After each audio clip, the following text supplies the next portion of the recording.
Golden Age Radio is starting now. Subscribe to get future updates. Hey everybody, get ready for some great shows. Starting out with Cavalcade of America, Lux Theater with some great Hollywood stars, Groucho Marx, one of the best comedians in history, and also followed by the hilarious Red Skelton. The Cavalcade of America, presented by DuPont.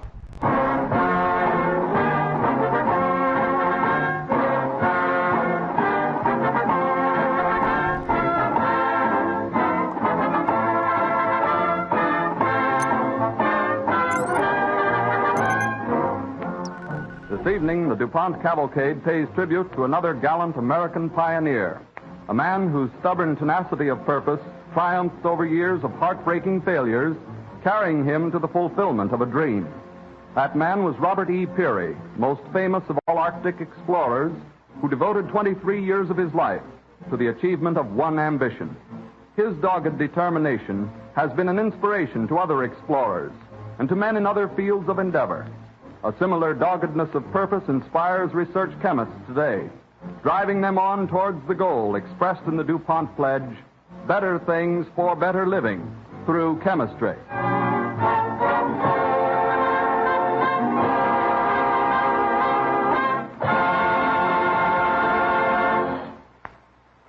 As an overture, Don Voorhees and the DuPont Cavalcade Orchestra bring us a special setting of Jerome Kern's ever-popular favorite from the musical comedy Oh Boy, Till the Clouds Roll By.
Robert E. Peary became an Arctic explorer in 1886 when he was 30 years old.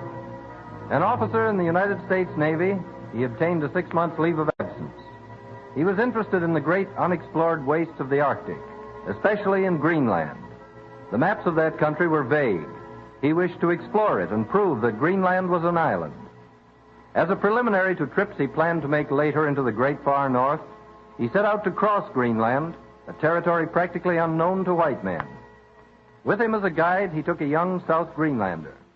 The pair encountered a blizzard. Faced by an Arctic gale and blinding snow, they halt their dog teams.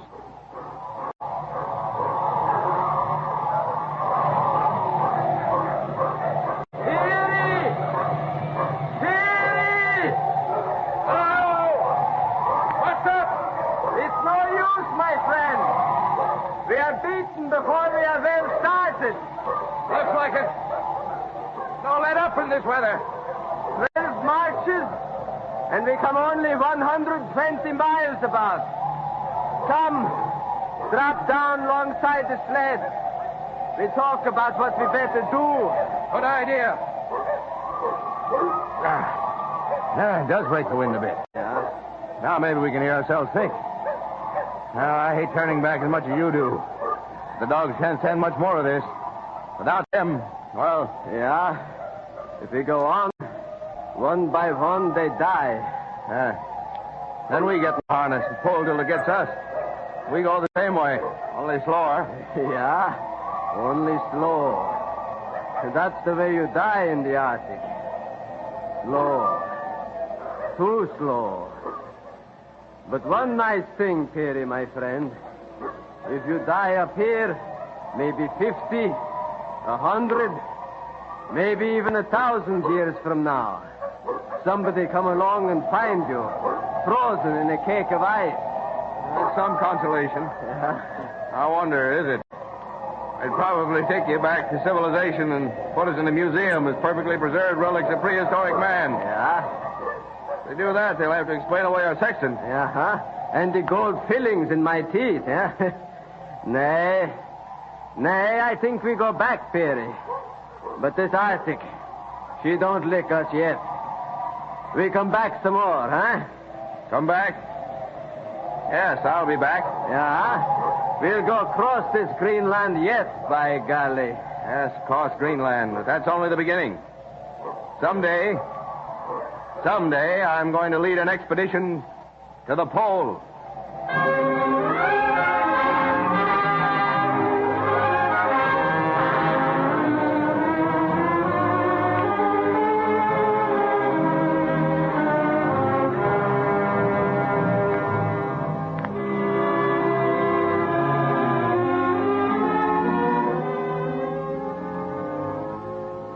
In that howling storm and bitter cold was born a grim determination that was to dominate Peary's life. He and his companion fought their way back to the coast of Greenland, and Peary returned to his duties in the Navy. In 1891, 5 years later, Peary led a small exploration party that proved Greenland was an island. 2 years after, he returned to Greenland, this time with his courageous young wife. Their daughter Marie was the first white child to be born that far north. She was called the Snow Baby. The long Arctic night is approaching. The ship that is to carry the Peary family back to civilization is ready to leave.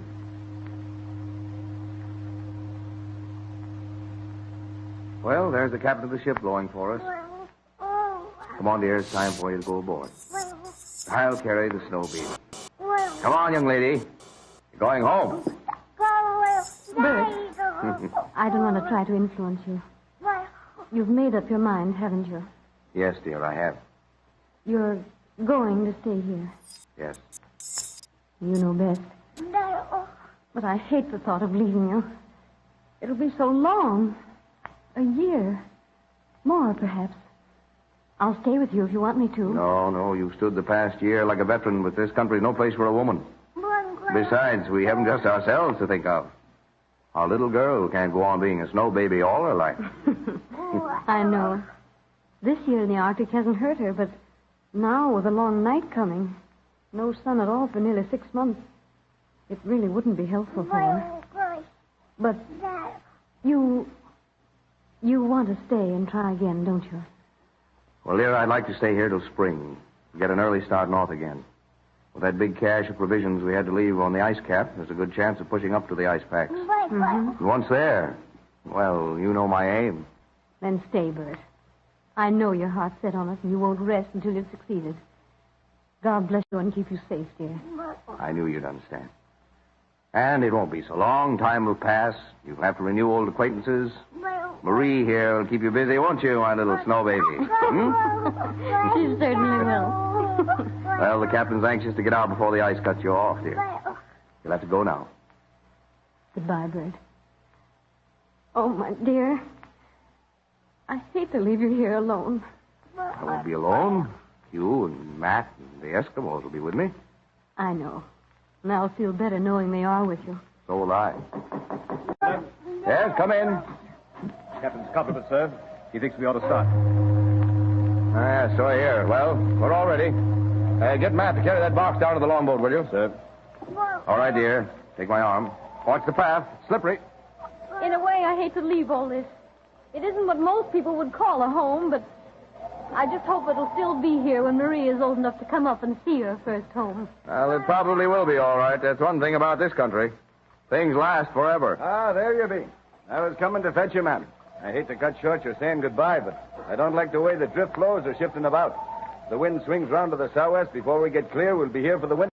Well, Miss Perry's all ready. You've not changed your mind then, sir? Nope. We're staying. Matt and Hugh and myself. Well, good luck to you. Goodbye, Matt. Goodbye, madam. I know there's no need for me to ask you to look after the commander. You've been doing it longer than I have. Goodbye, my dear. Take good care of yourself and the youngster. Goodbye, Bert. If you have a chance, get a letter out to me next summer. I'll try. Goodbye, Captain. Good voyage. Aye, and I'll be seeing you next year, sir. All right, ma'am. Get in, Captain. I'll shove you Careful the baby. Aye, when you're ready. Goodbye, Bert. Good luck.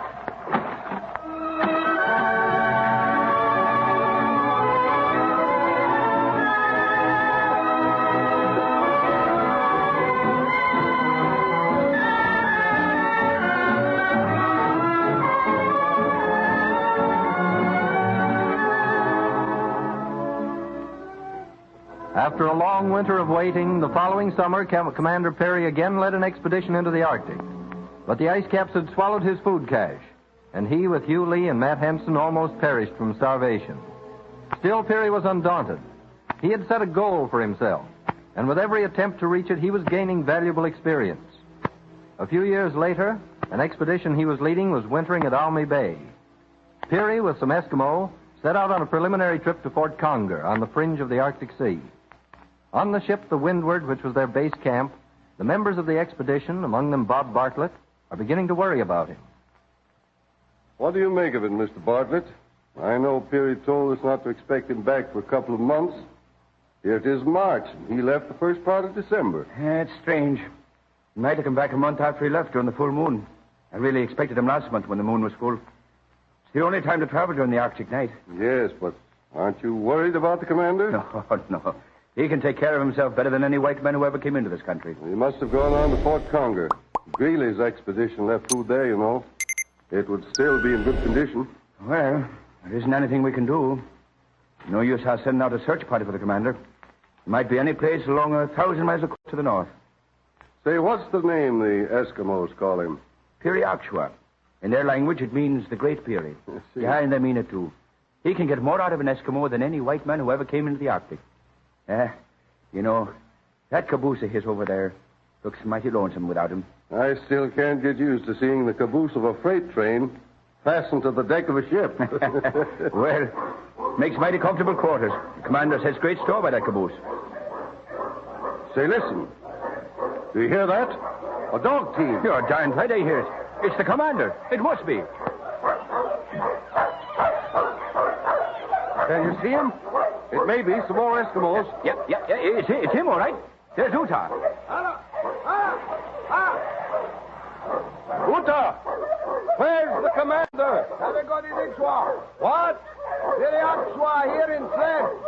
Bad froze. Frozen? How bad? Just with the knees down. Isn't bad. Here comes doctor.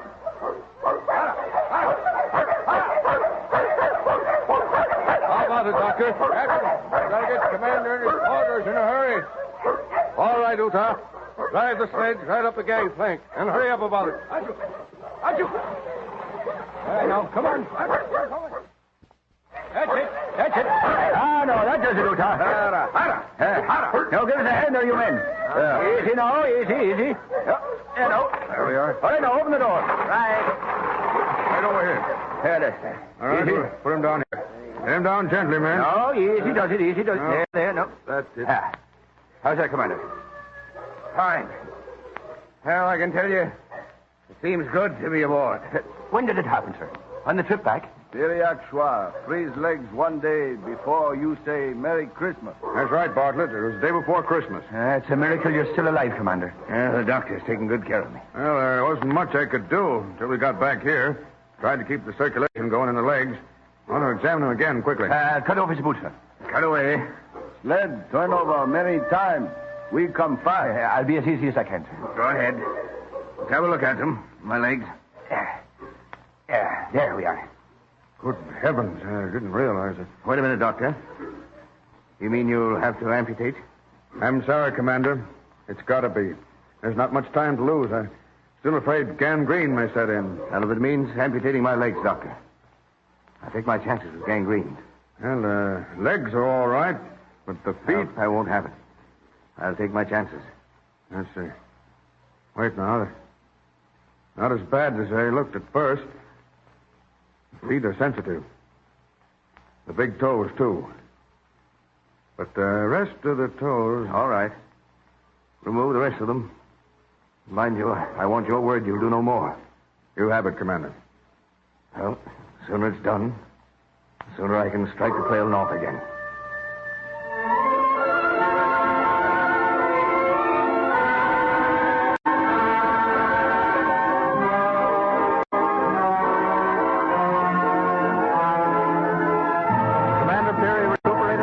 From the operation. 6 weeks later, he drove his sled dogs again into the Great North, but again he failed to reach his goal. Once more, he was compelled to turn back, but his was a spirit that could learn lessons from defeat. With each attempt, he penetrated farther into the unknown Arctic wastes, and his explorations and discoveries brought him fame. On July 8, 1908, he's ready to sail northward once more, this time in a specially outfitted polar ship named in honor of President Theodore Roosevelt. The President himself is on board, paying Commander Peary a courtesy visit. Well, I'm greatly honored by this visit, Mr. President. Not at all, Peary. I'm the one who's honored by your naming this stout little ship after me. She's a fine vessel, broad-beamed, but no doubt there's a purpose in that. That's more than I can say for my own expanding midriff. The contrary, Mr. President. You look very fit for a man who has to spend most of his time at the desk in the White House. You know, if you were bound for the tropic jungles, I'd say wait till my term's over in March and I'd go with you. By Joe, Peary, I think I know what makes you keep going in the North. It's the challenge of the unknown. And when you succeed, there's the satisfaction of knowing you've added something to the fund of human knowledge. Well, Mr. President, I feel that the true explorer does his work not for any hope of reward or honor, but because the thing he has set himself to do becomes a part of his being. It must be accomplished for the sake of the accomplishment. Bully, Peary. Well, I must be going. Goodbye, Mr. President. Goodbye, Peary. I believe in you, and I believe in your success. Goodbye, and good luck.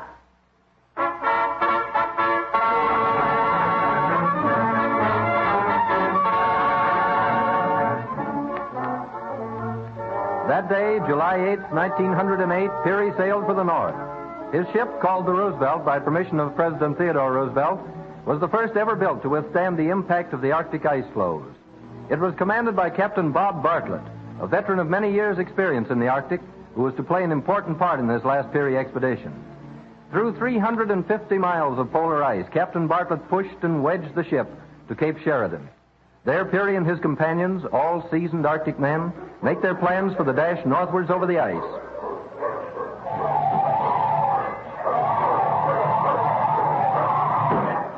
Well, how are things going, Captain Bartlett? First rate, Commander, first rate. Morning, gentlemen. Morning. Matt finished checking over the sleds and the supplies? Hey, I've been over everything with her myself. Sleds are loaded, ship shape and ready. Fine. How's the weather? Fair as we'll get in these latitudes. Cold floating. No telling how much longer. Well, that's the reason, gentlemen, why I don't feel we can wait any longer.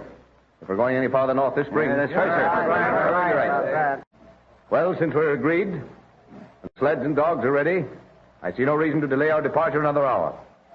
Our trial trip show there are no impassable breaks, The leads that are open, we can skirt. And they'll get no better.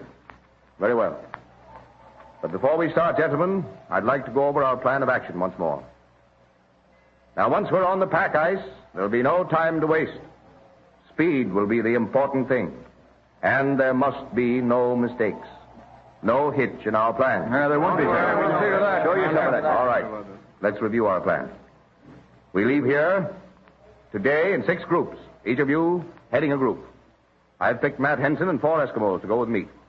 Dr. Goodsell with 3 Eskimos, 3 sleds, 20 dogs, will lead the column and break trail the first 100 miles. Right, sir. He will then leave his supplies on the ice and return to our base camp. Borup will lead the next 100 and turn back. I understand. Now, Marvin will lead to about the 86th parallel, leave his supplies and return. Then Macmillan will carry on. And finally, if all goes well, you will lead us to the 88th parallel, Captain Bartlett. Aye, sir. Is that plain, gentlemen? Yes, sir. Aye, Commander. And traveling light with those dogs of yours, you'll be set for a fast dash from there on. Exactly. With you men breaking the trail and carrying supplies to the various depots along the route, my teams ought to be comparatively fresh for the final run. If the plan doesn't work, it won't be from lack of preparation. No. You men know as well as I do that the Arctic is tricky. Beaten us before, and it may again. Aye. An open lead of water in the ice may keep any or all of us from going on. Or worse still, from coming back. Yes, there's real danger ahead, men. Greater danger than any of us have ever been called upon to face before. For the most part, our explorations to date have been on land. There was always the chance of fighting our way back as long as physical endurance could hold out. I know each one of you is equal to almost any physical hardships he may be called upon to face. But once out there on the pack ice, escape may be cut off at any time.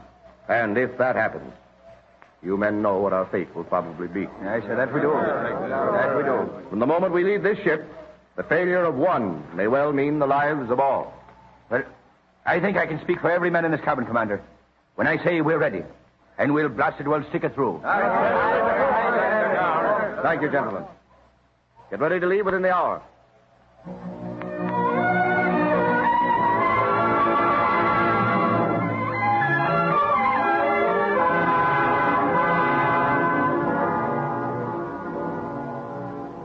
And so began a journey unparalleled in the annals of exploration. Up towards the top of the world they fought their way. Across a sea of treacherous ice crushed and piled in mountainous ridges.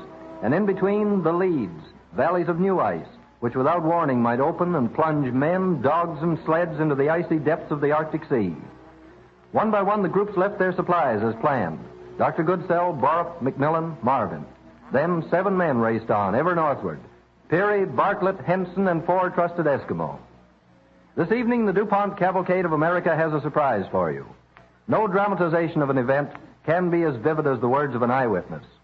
Standing beside me is a man who accompanied Commander Peary on several of his expeditions, and who was the last to bid goodbye to Peary on that last dash to the pole. I'm going to ask him to tell us about it. I take great pleasure in introducing Captain Bob Bartlett. Hearing the story of Commander Peary this evening wakens stirring memories. They take me back to that day when I left Peary, close to the 88th meridian, about 130 miles from the North Pole. It was a fine, clear, calm day, about 32 degrees below zero. Moreover, everything seemed auspicious.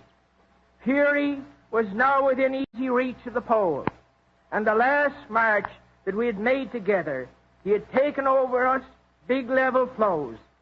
The Eskimos were confident and happy. The moon was on the wane, making the chances of bad weather and strong tides less and less each day. Peary had the pick of the dogs, the sledges, and the Eskimo, and grub enough for months. After making the observation, I gave him a copy, keeping one for myself. We loaded up our sledges, and then we had some tea, pemmican, and a few biscuits. As I shook Peary's hand, I felt sure that he would meet again, back at the ship. I was pretty certain that he would reach his goal and return safely.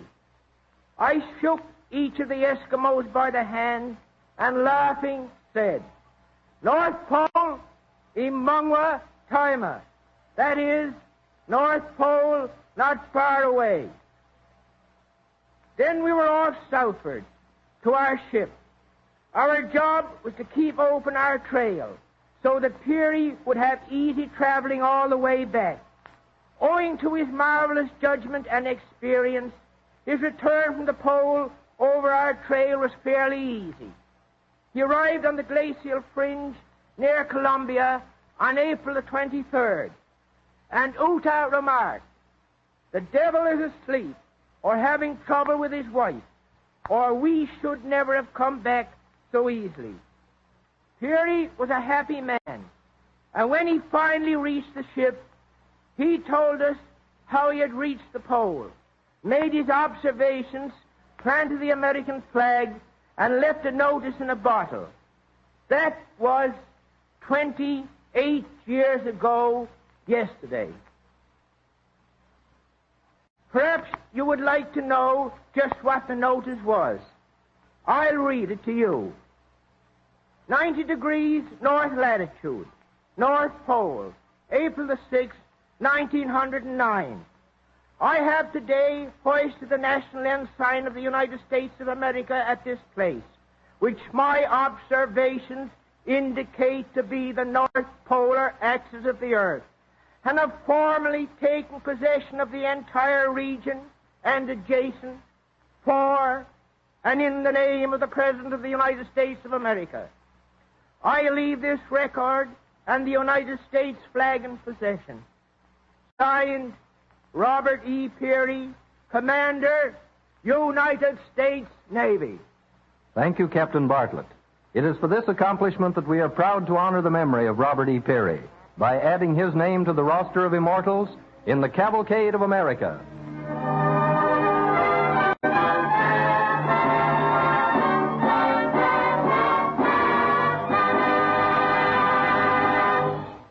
It isn't often that we're able in these DuPont Cavalcade programs to present one of our historical characters in person, as we have tonight with Captain Bob Bartlett. Since 1897, when he got his first polar experience on Peary's ship Windward, Captain Bartlett has returned to the Arctic regions 42 times. About 20 years ago, he began taking his own sturdy ship, the FEM Morrissey, on scientific and educational expeditions. Perhaps you wonder where chemistry fits into this picture of Arctic exploration. An important chemical achievement of recent years was the discovery of the new type finish DuPont now offers under the trademark Dulux, a product created to fit a need. The story of Dulux started when DuPont chemists sought a finish that would withstand the most severe conditions of use. In their efforts to formulate such a finish, they developed an entirely new chemical compound, a synthetic resin unlike anything ever known before. That vehicle, together with a different type of pigment, produced this remarkable enamel. One valuable use for Dulux finish is on boats, where finishes have to withstand many destructive forces. Part of the testing of Dulux marine finishes was done by Captain Bartlett. Panels coated with Dulux were rigorously exposed to strong cold winds, dense fog, salt spray, and sudden extreme variations of temperature. All these forces of nature destroy ordinary paint and varnish, but the panels finished with Dulux enamel came through without any injurious effects whatever. Today, Dulux protects and beautifies boats ranging in size from small pleasure craft to giant ocean liners. More than 3 million household refrigerators, as well as many other household items, gleam with this durable finish which gives such sturdy service for years. And virtually all the modern streamlined trains are finished in colorful coats of Dulux. Such development work in the field of paints and finishes is another example of how DuPont research chemists are constantly creating for their fellow men, improving existing products of daily use, developing new ones, aiming always at the objective described in the DuPont phrase, better things for better living through chemistry. Next week at this same time, DuPont again presents the Cavalcade of America. This is the Columbia Broadcasting System.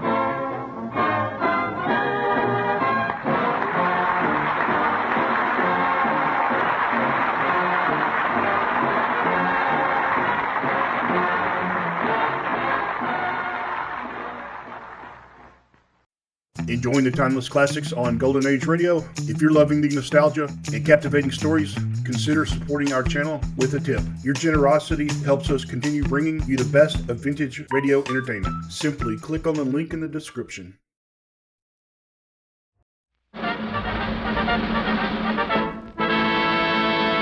From Hollywood, California, the Lux Radio Theater presents William Powell and Carol Lombard in My Man Godfrey, with Gail Patrick, Misha Auer, and David Niven.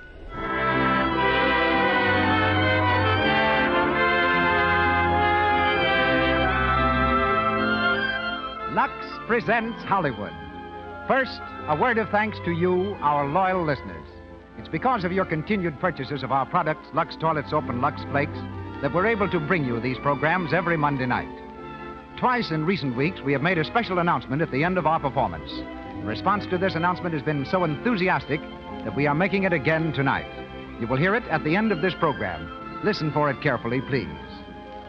Our guests tonight include Miss Madeline Fields, Carol Lombard's close friend and personal business manager, and Mr. Eric Hatch, author of the novel and co-author of the picture script on which our play is based. Louis Silvers conducts our orchestra. We take this opportunity to express our gratitude to the Women's National Radio Committee, which, representing 2 million members of women's clubs the country over, has just voted the Lux Radio Theater the best dramatic program on the air. And now, your host and producer. Ladies and gentlemen, Mr. Cecil B. DeMille.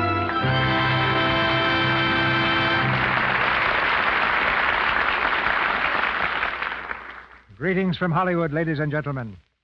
A few years ago, I selected 2 Mack Sennett bathing beauties for my first talking picture, Dynamite. One of the girls was Madeline Fields, whom I thought had a future in pictures. The other was Jane Peters, whom I discharged for lack of talent.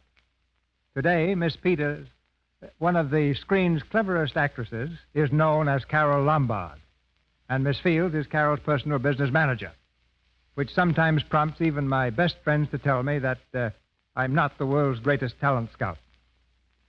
William Powell, who stars with Miss Lombard tonight, started his theatrical career as an usher in Kansas City for exactly nothing a week. He reached the stage because of a 23-page letter he wrote to an aunt in Pittsburgh. It must have been a remarkable letter because it obtained a $700 loan, which took young Mr. Powell to New York and dramatic school. Celebrated for his debonair drolleries, a master of the lifted eyebrow and the screen's #1 Beau Brummel, we hear him shortly in his great screen characterization, the title role in My Man Godfrey. Miss Lombard, our First Lady of Lunacy, is active again as that moonstruck maiden Irene Bullock. 3 more celebrities round out our star-studded cast. Miss Gail Patrick as Cornelia, Misha Auer as Carlo, and David Niven as Tommy Gray. It's curtain time, and the Lux Radio Theater presents Carol Lombard and William Powell in My Man Godfrey with Gail Patrick, Misha Auer, and David Niven.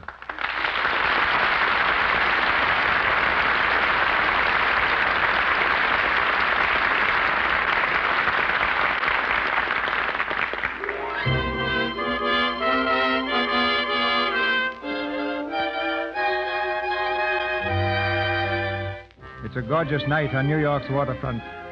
Softly the moonlight tips the majestic spires of the Queensboro Bridge with a silvery glow and comes gently to rest on a pile of refuse known as the city dump.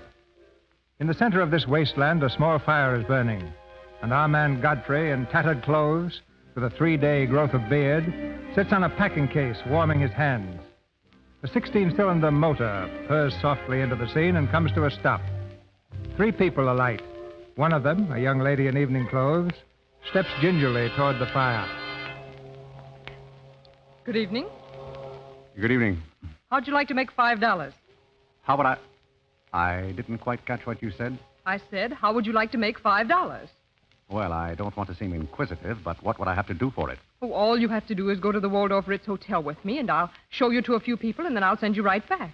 May I inquire just why you would want to show me to people at the Waldorf Ritz? Well, if you must know, it's a game, a scavenger hunt. If I find a forgotten man first, I win. Is that clear? Yes, quite clear.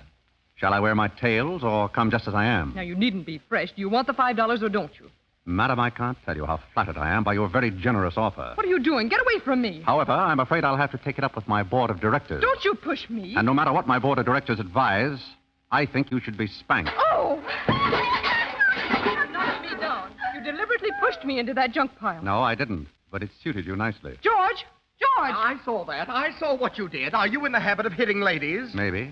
I'm in the habit of hitting gentlemen also, if that would interest you. Don't you touch me. George, aren't you going to do anything? I certainly am. I'm going to get a policeman. Come along. George, come back here, George. Get in, dear. I'll show you. Oh, hello. Hello? Who are you? I'm Irene. Oh, that was my sister Cornelia you pushed in the ash pile. How would you like to have me push Cornelia's sister into an ash pile? Oh, I don't think I'd like it. Wait a minute. Are you a member of this hunting party? I was, but I'm not now.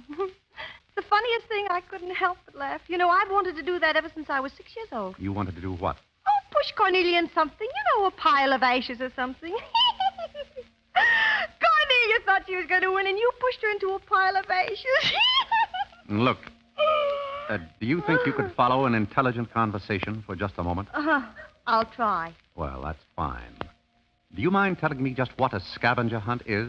Well, a scavenger hunt is exactly like a treasure hunt, except that in a treasure hunt you find something you want, and in a scavenger hunt you try to find something that nobody wants. And the one that wins gets a prize, only there really isn't a prize, because all the money goes to charity.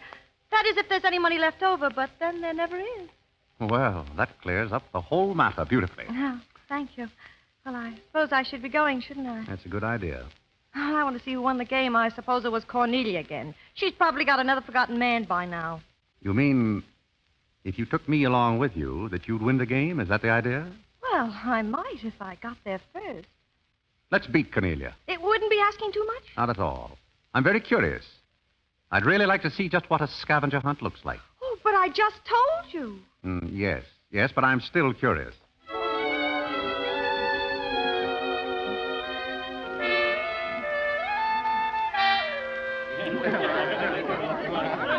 Ladies and gentlemen, please, ladies and gentlemen, quiet, please. Your attention, please. Miss Bullock has the forgotten man. Well, here he is. Would you mind stepping up on the platform, Yes, please? get right up on the platform, Godfrey. Doesn't he look funny? Just stand over there, between the monkey and the goat. Now, do you mind if I ask you a few questions? Fire away. What is your address? City Dump 32, East River. Sutton Place. Quiet, please, ladies and gentlemen. Is that your permanent address? Well, the permanency is rather questionable. You see, the place is being rapidly filled in. Do you mind? May I ask you a personal question? If it isn't too personal. Are those whiskers your own? No one else has claimed them. Thank you. Now, one more question. Are you wanted by the police? That's just the trouble. Nobody wants me. A very good answer. Splendid, Godfrey. The committee is satisfied. Miss Irene Bullock wins the scavenger hunt for the forgotten man. He's going to speak. My purpose in coming here tonight was twofold. First, I wanted to aid this young lady. Second, I was curious to see how a bunch of empty-headed nitwits conducted themselves. My curiosity is satisfied. I assure you it will be a pleasure for me to go back to a society of really important people.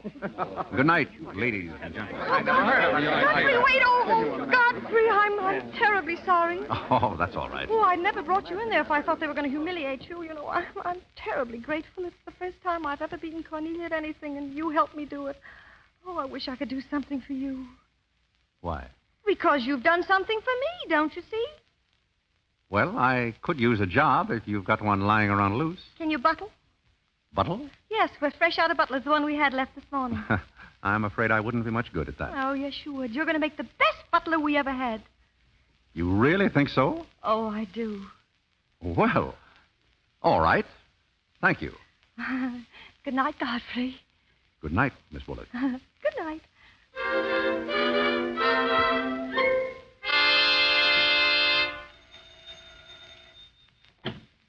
Well, I beg your pardon. I'm the... Yes, you're the new butler. Well, I'm the old maid. Come in. Oh, thank you. How did you know I was the new butler? Oh, there's one every morning at this hour. They're dropping in and out all the time. Is the family that exacting? No, they're that nutty. I see. Does the butler have quarters here in the house, or isn't it necessary? You won't need any quarters. Just hang your hat near the door so you can get it quickly on your way out. What's that? That's the old battle axe. She usually rings about this time. The old battle axe. Yeah, Mrs. Bullock. She's the mother type. If she has the jitters, and she usually does, she'll ring again in a minute in no uncertain terms. Then, brother, you better grab her tomato juice and get going. Well, there she goes.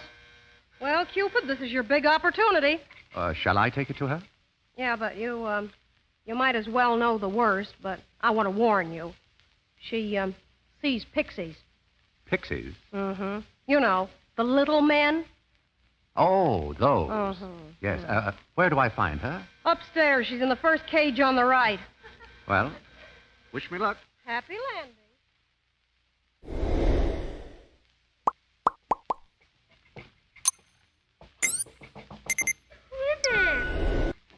Good morning, Mrs. Bullock. Good morning. What day is it, Molly?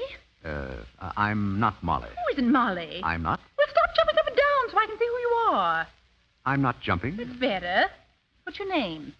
Godfrey. Are you someone I know? We met last night at the Waldorf Ritz. I'm the forgotten man. Oh, so many people have such bad memories. That's the truth. Will you drink this now? What's that? Pixie remover. Oh, then you see them, too. Yes, we're old friends. Yes. But you mustn't step on them. I don't like them, but I don't like to see them stepped on. I'll be very careful. I wouldn't hurt them for the world. Thank you. Oh, you're a great help. Go away. Go away, little men. Go away. Shoo, shoo, shoo. Oh, there they go. You're very comforting, Godfrey. Oh, good night. Good night. Good night. Hello. Put your hat and valise at the foot of the stairs. Well, I think I won the first round. You mean you're still working here? I haven't heard anything to the contrary. Well, you just got by the cub. Now try the lioness. Oh. Which is she? Her name's Cornelia. She's a sweet-tempered little number. Oh, yes. I met her last night. Mm-hmm. Let me have a tray. Second door. Thanks.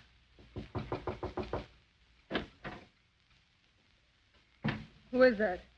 Good morning, Miss... What do you mean by barging into my room? You... But I... Get out. Get out, you. Oh, wait. You don't... Get out. Get out, I said, and don't come back. Hello. Hello. I'm afraid I lost the second round. Hey, Molly, cut out all the noise and bring me some breakfast. Opportunity never stops knocking in this house. That's Irene. You want to try again? Here goes. Lots of luck. Good morning. I brought you breakfast. Oh, are you the new butler? Don't you remember last night? Well, what happened to Godfrey? I'm Godfrey. Oh, you look so different. What happened to those nice whiskers? Turn around, let me look at you. Oh, you're the cutest thing I've ever seen. Thank you. Will there be anything else? Yes, sit down and talk. You know, I like to talk in the morning when your head is clear, especially when you've been somewhere the night before. Sit down. Well, if you insist, but it doesn't seem very good form for a butler. Oh, you're more than a butler. You're the first protege I ever had. Protege? You know, like Carlo. Who is Carlo? He's Mother's protege. Oh. You know, it's awfully nice, Carlo, having a sponsor, because then he doesn't have to work and he gets more time for his practicing. But then he never does, and that makes a difference. Yes, I imagine it would. Oh, it makes me feel so mature and grown up. Oh, what does? Having a protege. You're the first one I ever had. And it's terribly thrilling. Not only does it occupy my mind, but I think it's character building, too. No, just what does a protege have to do? Oh, you just go on butling and I sponsor you, don't you see? It's getting clearer. Well, it's really not much work, but it gives you something to think of. It's going to be such fun. Oh, I'm sure it's going to be heaps of fun. But you see, a protege has certain responsibilities also. For instance, if someone should ring for me now and I didn't answer, that would reflect upon you, because you're my sponsor, don't you see? Yes, I suppose it would. I never thought of that. Oh, you don't know how nice it is having some intelligent person to talk to. Yes, it's been very enlightening to me, too. Oh, I just thought of something else. Do you know what you are? I'm not quite sure. You're my responsibility. That's very nice. Well, see you in church. Yes. See you in church. Goodbye, Godfrey. Goodbye, miss.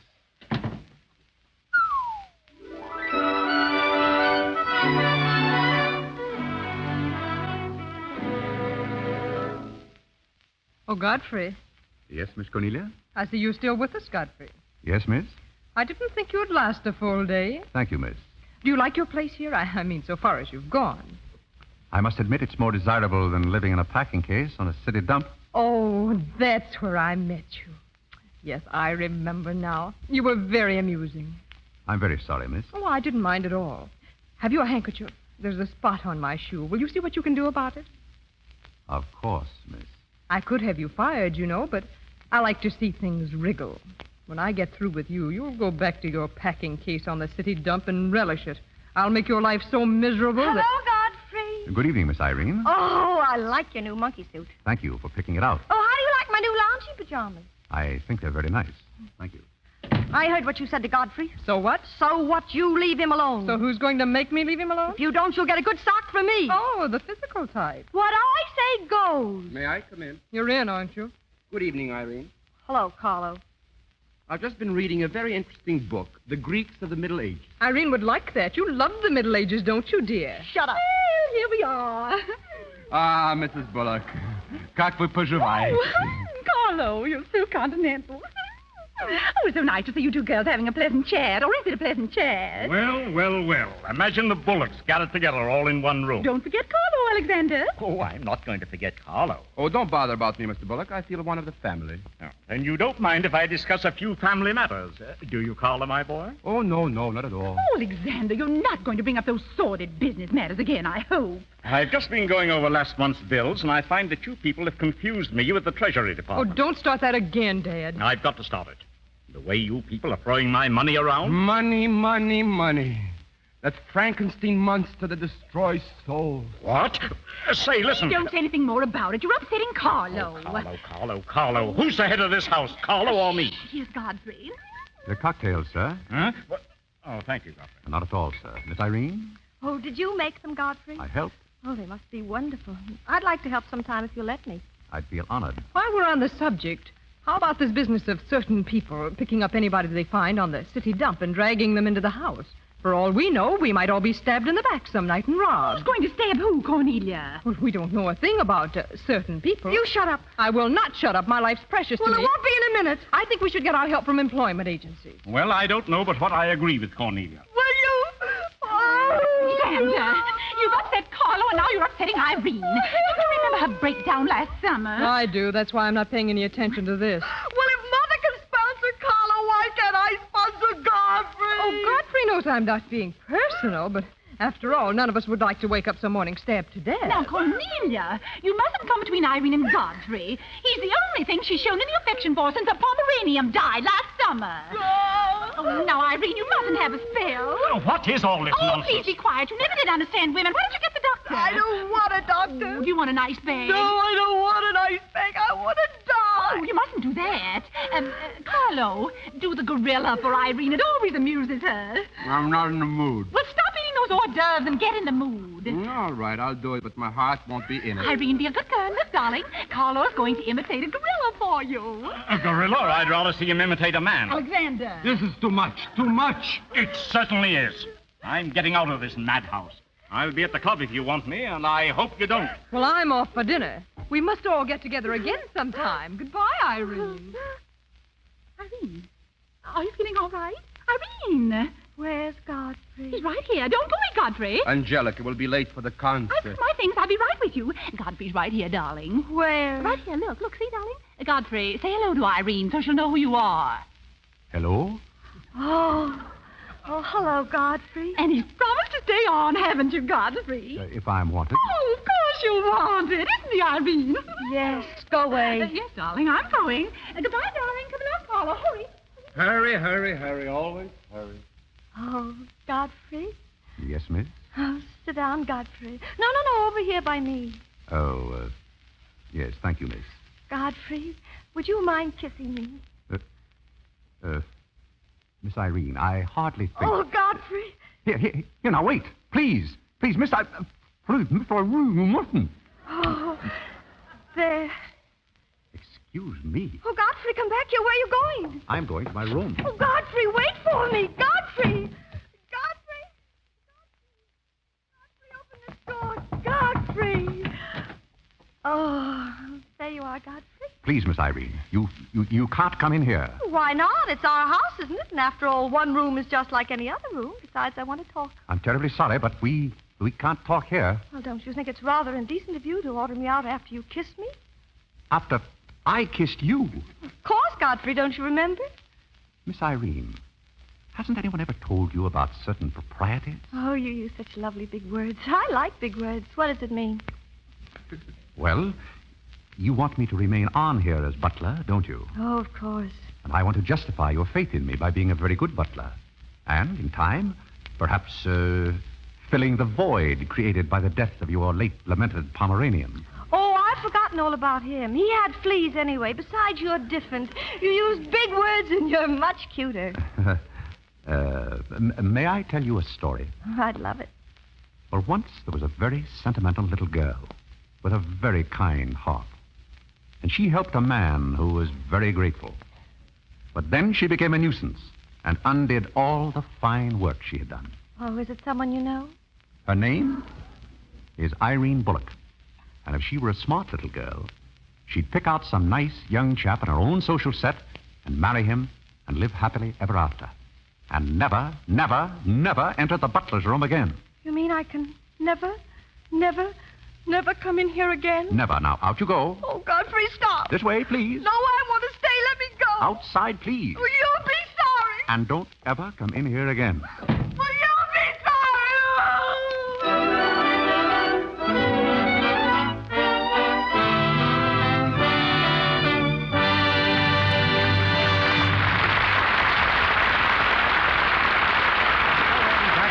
My Man Godfrey. In a moment, our stars will be back for Act Two. Meantime, in our brief intermission, we present a song, one of America's greatest hit tunes, Tippy Tin, adapted, by permission, to our Lux story.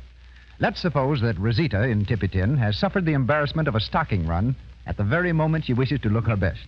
In our Lux version, we offer her a helpful suggestion. One night the moon was so mellow, Rosita met young Manuelo. He begged for a kiss and heard a hiss from the young miss, this fellow. He said, why, what is so shocking? She hid the run in her stocking. The date was no go, she suffered so, she had not luxed her stockings. Dip it in, dip it in, dip it in, dip it in. Avoid the cake soap rubbing, stockings take a drubbing, you're not satisfied. Dip it in, dip it in, dip it in, dip it in. Lux keeps stockings stronger so they last you longer, fewer runs to hide. Yes, Lux Flakes do cut down on embarrassing stocking runs because they save stocking elasticity. Think how much your sheer stocking stretches every time you bend your knee. If it isn't elastic, it breaks. A run pops. So you can see the importance of preserving elasticity with Lux Flakes. Soaps with harmful alkali and cake soap rubbing weaken elasticity. To get longer wear from your stockings, always wash them with Lux. And don't forget, ladies and gentlemen, a special announcement none of you will want to miss will come at the end of our performance tonight. Listen for it. And now, Mr. DeMille. Once again, My Man Godfrey, starring William Powell and Carol Lombard, with Gail Patrick, Misha Auer, and David Niven.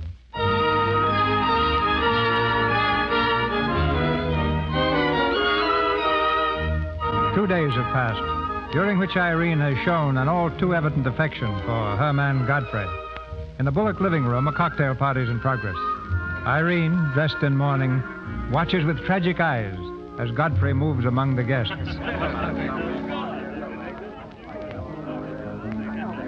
see, what did I bid? Spades? I never can tell the difference between spades and trumps. Some hors d'oeuvres, Mr. Bullock? Oh, yes, thank you, Godfrey. Hello, everybody. Oh, look, it's Tommy Gray, the polo player. Tommy, come over here. Irene, look who's here, dear. How are you, Angelica? Oh, fine. Godfrey, where are you going? Don't go away. Oh, sorry. Give Mr. Gray some hors d'oeuvres, Godfrey. Very good, ma'am. Mr. Gray? Thank you. Well, if it isn't Godfrey Park. Smith, sir. Godfrey Smith. Smith? What do you mean, Smith? Do you know Godfrey, Tommy? Know him. We went to Harvard together. Imagine a butler with a college education. A butler? Is this a gag? Mr. Gray neglected to tell you that when we were in Harvard together, I was his valet. Was he a good servant, Tommy? Oh, excellent. What is all this, Godfrey? I'll tell you later. Strange you never gave Mr. Gray as a reference, Godfrey. Well, you see, I left Mr. Gray under very unusual circumstances. What circumstances? I'd rather Mr. Gray told you about that. Yes, go ahead, Tommy. Tell us. Oh. Well, you see, Godfrey was working for us as a butler and so forth. And things were going along very well, but one day... You're sure you don't want to tell this, Godfrey? Oh, I'd so much rather you would, Mr. Gray. Oh, well, Godfrey was working for us for quite some time, and one day he came to me and said, Mr. Gray, he said, I trust my work has been satisfactory. And I said, why, of course. I said, I've never had more satisfactory work in all my life. And he said, thank you, sir. He was always very courteous, Godfrey was. And then he left? Yeah, he was. Yes. That's it. He decided he had to leave. Why? Well, he decided in favor of his wife and 5 children. 5 children? Godfrey, why didn't you tell me you had 5 children? You never asked, Miss Irene. Well, all I've got to say is if other people can have 5 children, so can other people. Well, listen, everybody, I want to make an announcement about something. An announcement? I want to announce my engagement. Congratulations. Who's your lucky man, Irene? Not Johnny Van Russell. Yes, that's what it is, Johnny Van Russell. Johnny Van Russell. Godfrey, what is all this? Meet me tomorrow, Waldorf Ritz Bar, 3 o'clock. I'll explain everything. Isn't this engagement a little sudden, Irene? You shut up. Why don't you wish her luck, Godfrey? Yes, come and congratulate Irene, Godfrey. Certainly. May I congratulate you, Miss Irene? I wish you all the happiness in the world. You wish you... Irene! Well, isn't that funny? Crying at her own engagement party. Sometimes I don't think my daughters are all there.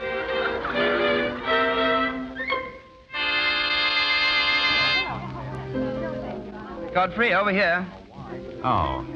Hello, Tommy. I thought you said you'd meet me here at 3. Sorry. It took me a little longer than usual to make the beds. Oh, well, what are you drinking? I'll have a rousing lemonade. Are you sure you can handle it? 1 lemonade, 1 stinger, Joe. Yes, sir. Well, let's have it. What? The story. When I wander into a 5th Avenue asylum and see one of the parks of Boston serving hors d'oeuvres, there must be a story. Yes, there is. Tommy, you remember that little incident up in Boston? Oh, you still have that woman on your mind? No, not anymore. But I was pretty bitter at the time. So I gave her everything I had and just disappeared. And? Well, Tommy, it's surprising how fast you can go downhill when you begin to feel sorry for yourself. And boy, did I feel sorry for myself. I wandered down to the East River one night, thinking I'd just slide in and get it over with. But I met some fellows living there on the city dump. Fellows who were fighting it out and not complaining. I never got as far as the river.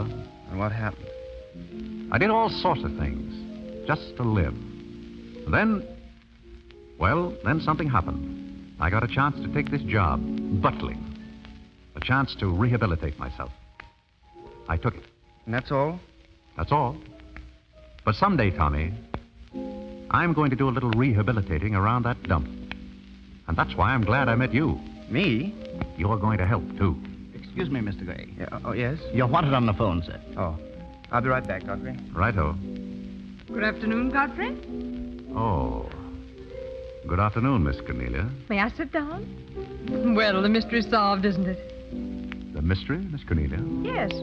Now I know what a butler does on his day off.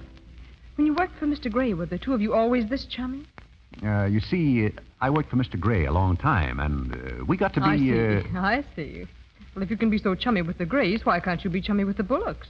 I try to keep my place. Why? You're very attractive, you know. As a butler? No, as a smith. You're a rotten butler. Sorry? Are we going to be friends? I feel that on my day off, I should have the privilege of choosing my friends. You can't go on like this forever. You really like me and you're afraid to admit it, aren't you?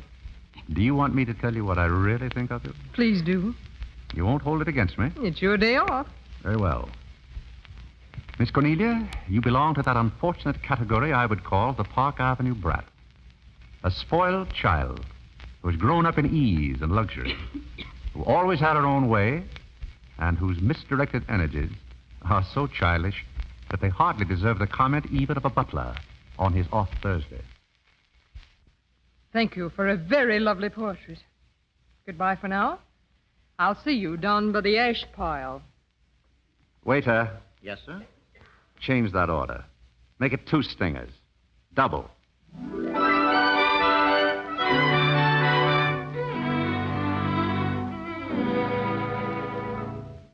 Molly.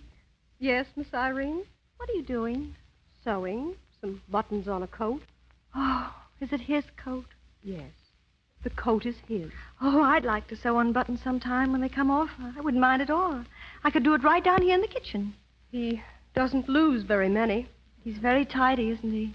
Yes, he's very tidy. Oh, what does he do on his day off? He never tells me. Oh, he's probably sitting somewhere with some woman on his lap. He's the meanest man I know.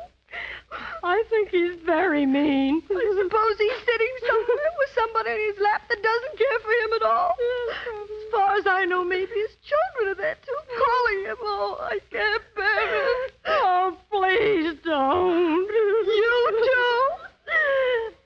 Yes. Oh, Molly, I know exactly how you feel. Good evening. Godfrey. How about a quartet? For tomorrow may bring sorrow, so tonight let us be gay. Hi, Toots. Godfrey, look at you. Where have you been? A friend of mine, drinking rousing lemonade. Mother, Irene, everybody, come here quick. What's the matter, Miss Cornelia? Mother. Yeah, what's the matter? What's going on around here now? Father, my pearls. What about your pearls? They've been stolen. Oh, that's terrible. What'll we do? Well, we'll call the police. That's what we'll do. That's the idea. Call the police. G-men. Give me the phone. You don't have to bother. I've already called them. And I think I know who did it. In fact, I'm almost sure. What do you say, Godfrey? Hi, Toots.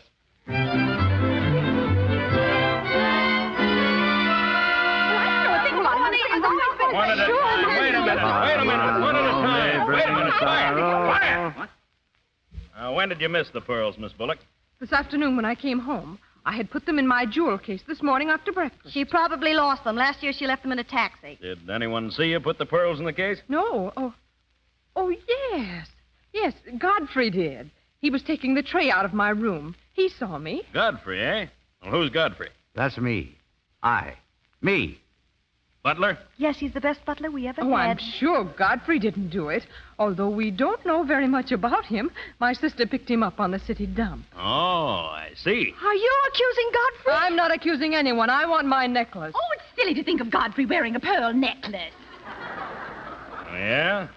Do you mind if we search your quarters, Godfrey? Not at all. This way, everybody.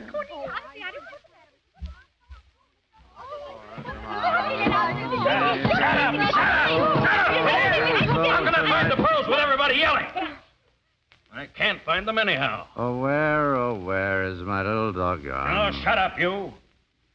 Miss Bullock, are you sure you lost your pearls? Of course I'm sure. Well, they're not in this room. Look under the mattress. What? I said look under the mattress. Yes, that's a good place. Okay. Oh, they're not under here either. Oh, but they must be there. What? Oh, nothing. What made you so sure they'd be under the mattress, Cornelia? Yeah. What made you so sure? Yeah, what? That's where people usually hide things, isn't it? What are you up to? There's something screwy around here. Yes, and I think I know who. Yes, and so do I. Yeah. Officer, this whole thing looks like a mistake. Now, if you'll just forget it, I'll be very much obliged. My daughter is, she's a little, you know. Yeah, I know. Only it ain't such a little.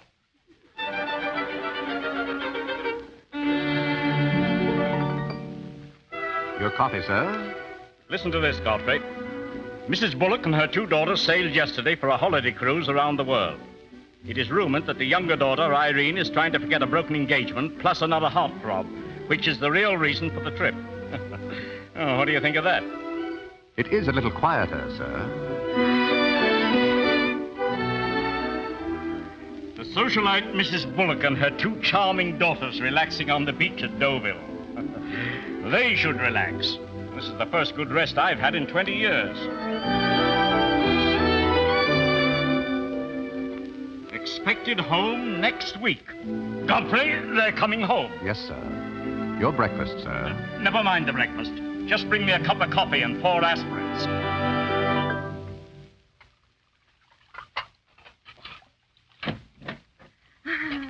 Hello, Godfrey. Good evening, miss. Doing the dishes? Yes, it's the usual procedure after dinner. It's nice to be home again, Godfrey. It's nice to have you. Did you mean it this afternoon when you said you missed me? Why, yes, of course I did. I mean, did you miss Cornelia or me or just me? Oh, I may have missed you a little more than I did Cornelia. Why? Oh, I'm glad, because if you missed Cornelia more, you probably would have missed me less. Oh, you look so cute in your apron. Will you let me do something if I ask you? Well, what do you want to do? Wipe. Oh, all right. And you can tell me all about your trip. Oh, you won't get mad? Why should I? Because every place I went, everybody was Godfrey. I don't want to seem dull, but I do seem to have a little trouble following you at times. Well, for instance, whenever I'd go into a restaurant in Paris or any place, I'd close my eyes and I'd say, the waiter was Godfrey. And I'd say, I'm home and he's serving me dinner. Oh, it made everything taste better. And then we went to Venice, and one night I went for a ride in one of those rowboats that a man pushes with a stick. Not a matador, no, that was in Spain, but something like a matador. Do you by any chance mean a gondola? Oh, yes, that was the name of the boat, and the man that pushed it sang. He looked just like you. Oh, it was wonderful. I didn't even mind the smell. Look, do you mind if I talk for a little bit while you catch your breath? Oh, I'd love it. Well, while you've been away, I've been doing some things also. I've been trying to do things that I thought would make you proud of me. Oh, I was proud of you before I went away. Yes, but I mean prouder still. You see, you helped me to find myself, and I'm very grateful. Oh, you'd make a wonderful husband. I'm afraid not. You're just grateful to me because I helped you beat Cornelia. And I'm grateful to you because you helped me to beat life. That doesn't mean that we have to fall in love. Well, if you don't want to, but I'd make a wonderful wife. Well, not for me, I'm afraid. But we are friends, and I feel a certain responsibility to you. That's why I wanted to tell you first. Tell me what? Well, I thought it was about time I was moving on. Oh, Godfrey. Oh, now, please.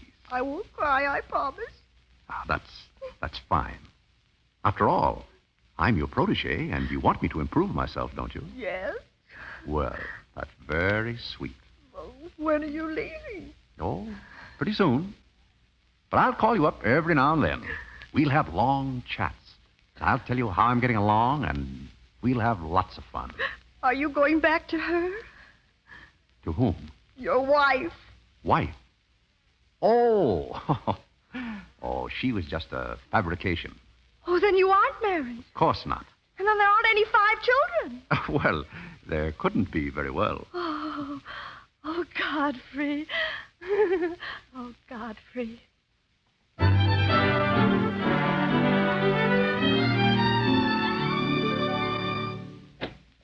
Did you ring, Miss Cornelia? Come in, Godfrey. You needn't be so formal when we're alone. Yes, miss? There's a little matter I'd like to talk over with you. I met some people on the boat coming over, a Boston family. They know a great deal about a family called the Parks. Are you interested, Godfrey? Slightly, yes. Well, we can't talk here very well. Let's you and I take a long taxi ride out Van Cortlandt way. I heard what you said. Did you? He's not going out with you. Oh, yes, he is, if he knows what's good for him. I'll be waiting, Godfrey. Well, he's not going. He's not Godfrey. You can't go with Cornelia. But I didn't say I was going anyplace with Miss Cornelia. I know, but you will. She always gets her own way. She makes everybody do just as she likes. Why should you care whether or not I meet her? I do care. That's why Cornelia's the one who doesn't care. But I think I should decide those things for myself. Oh, Godfrey, I don't want to be annoying, but Oh, Miss Irene. Here, now, get up. Get up, open your eyes. You hear me? Open your eyes. Now, if you're faking another spell, you're on the wrong track. Are you faking? Oh, you're not, huh? All right.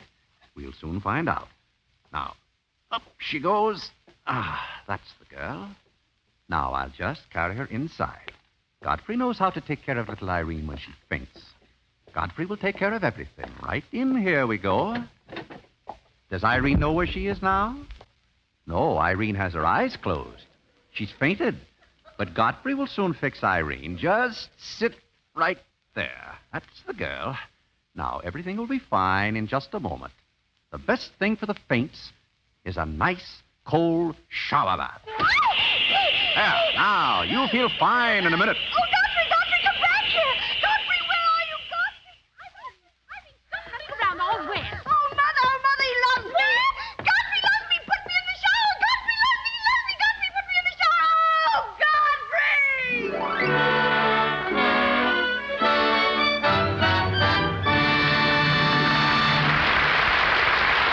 We pause for station identification. This is the Columbia Broadcasting System.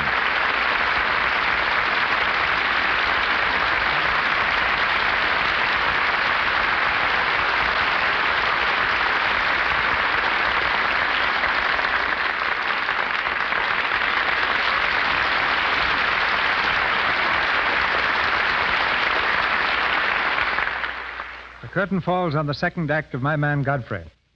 Before Carol Lombard, William Powell, and our all-star cast return for Act 3, we bring you the young lady I mentioned earlier in this program, Madeline Fields, who made good in a DeMille picture when I failed to recognize Miss Lombard's talents. Miss Fields has also made good as Carol's personal business manager and best friend.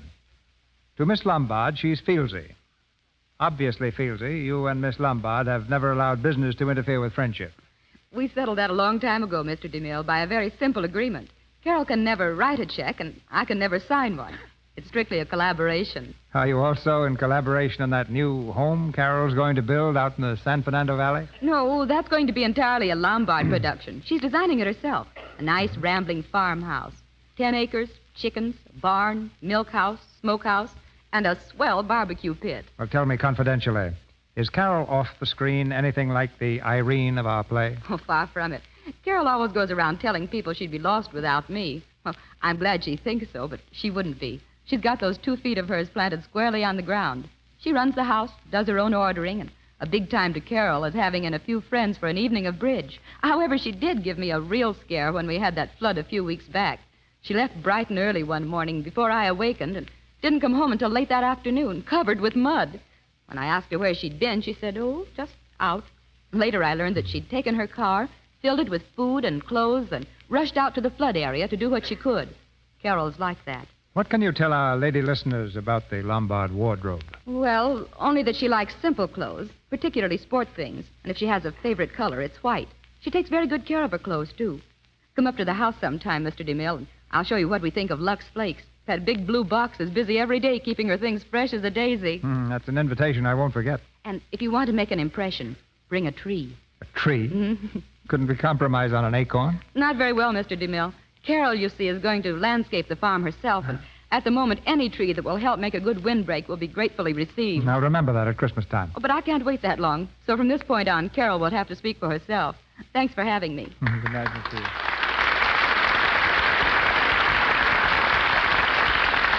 William Powell and Carol Lombard continue in My Man Godfrey with Gail Patrick, Misha Rowell, and David Niven.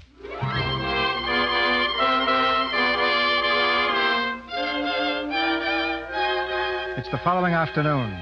In the Bullock living room, Carlo strums idly on the piano, while Mrs. Bullock and Cornelia listen inattentively. Mr. Bullock, entering from the hall, surveys the scene gloomily.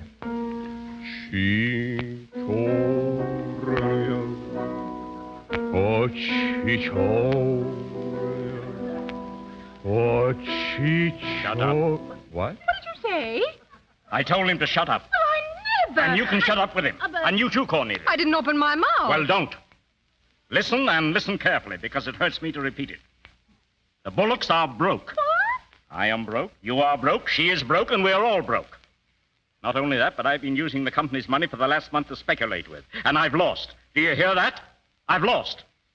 That means I'm an embezzler. Unless I get hold of a wad of money by the first of the month, I'm going to jail. Now, isn't that an interesting story? Well, I certainly think it was very foolish of you. You had no right to do it. An embezzler. And to think that I've been a guest in your house. Is there nothing left? Not a cent. Ah, your food and drink have turned to dirt in my mouth. What? That settles it. Carlo, will you step into the hall for a moment? What for? Well, I want to speak to you as man to man. You have found a way out? Yes, for one of us, anyhow. This way, Carlo. Excuse me, please. Well? Alexander! What are you doing out there? Alexander! Cornelia, what are they doing? Alexander, come here. Come here. What did you say to Carlo? I said goodbye. Did he go? Oh, yes, he left very hurriedly by the side window. Alexander, you're cruel. Did I hear something fall, sir? Yes, you did. Godfrey, come here. Carlo is gone. Is he? But you don't even seem surprised. I think I've been expecting it. We all have to go, sooner or later. Yes, that's true, isn't it? You're so smart, Godfrey. Maybe you can tell me why Mr. Bullock has to go to jail. Mother. Well, I'm sure Mr. Bullock doesn't have to go to jail. Oh, yes, I do. Oh, no, sir. You see, I've known for some time, sir, that the Bullock interests were in rather a bad way. How did you know that? Oh, I follow the market a bit. So I took the liberty of dabbling in some stock on my own account. Here, sir. Well, what's this? That is most of your stock. I knew it was being dumped on the market, so I sold short. Short? You mean gentlemen? Wait a minute. Do you mean that you've been making money when I was losing it? I did it in your interest, sir. I felt I owed your family a debt. I hope I repaid it. And I may add, some of the money went into a project of my own. I hope you won't mind, sir. That you did all that on $150 a month? Well, hardly. You see, with the aid of Tommy Gray and Miss Cornelia's pearls... Here, Miss Cornelia. Oh, Godfrey. Then you did steal them after all. Well, I put the pearls under Godfrey's mattress. Thank you, Miss Cornelia. I wanted you to say that. Here, Godfrey. These pearls are rightfully yours. Oh, no, thank you. I've repaid my debt, and I'm grateful to all of you. If anyone's indebted, we are. After the way some of us have treated you. Oh, I've been repaid in many ways. I learned patience from Mr. Bullock. I found Mrs. Bullock at all times, shall we say, amusing? That's very complimentary of you, Godfrey. What good did you find in me, if any? A great deal. You taught me the fallacy of false pride. You taught me humility. I don't understand you. Miss Cornelia, there have been other spoiled children in the world. I happen to be one of them myself. You're a high-spirited girl. I only hope that you'll use those high spirits in a more constructive way. And so, goodbye. Oh, dear. There goes a great guy. Hello. Hello, Irene. What's the matter? Nothing. What's the matter with her, Cornelia? I don't know. What's the matter with everybody? What's everybody crying about? Godfrey's gone. Gone. Gone where? He didn't say. Why didn't you stop him? Why didn't you hold him? Well, he's not going to get away from me. Where are you going? To the city dump.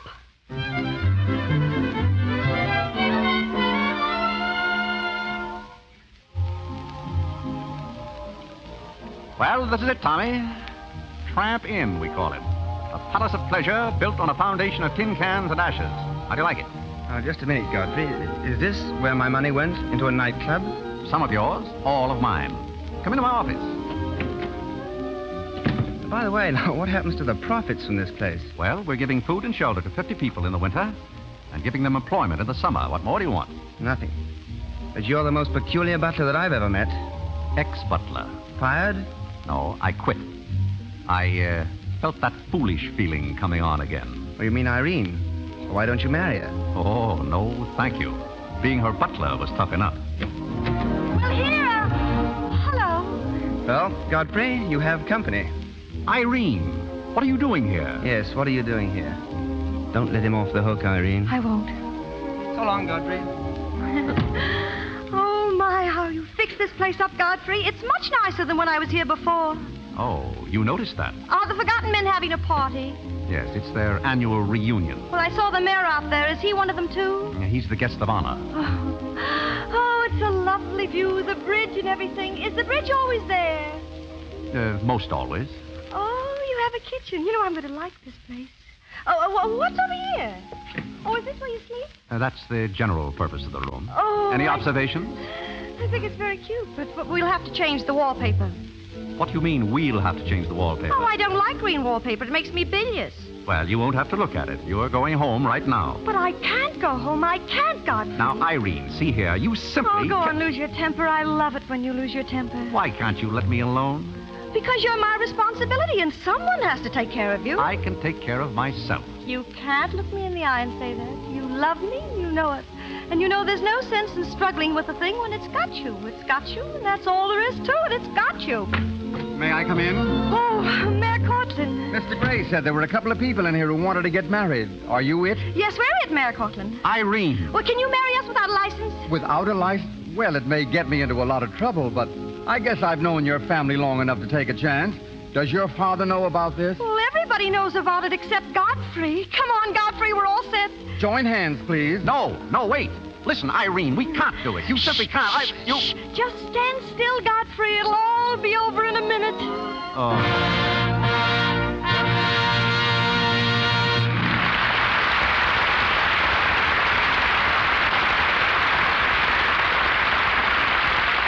So ends My Man Godfrey. In a few moments, Melville Ruick brings you the important announcement referred to earlier tonight. And now, before William Powell, Carol Lombard, and Gail Patrick return for a curtain call, we hear from Mr. Eric Hatch, author of My Man Godfrey and the screen version of Topper. Tonight's story was turned down by nearly every studio in Hollywood. Finally produced by Universal, it became the first of the current cycle of comedy romances. It's also unique in that it was shot off the cuff, a Hollywood term which perhaps you'll explain to our audience, Mr. Hatch. Well, shooting off the cuff, ladies and gentlemen, is shooting without benefit of the usual prepared script or scenario. The lines are made up on the set as the action progresses. The most eminent disciple of this system is Mr. Gregory LaCava, the terrific director with whom I was fortunate to work on My Man Godfrey. For 3 months before the actual shooting of the film, Greg and I accumulated 200 pages of rough notes and dialogue.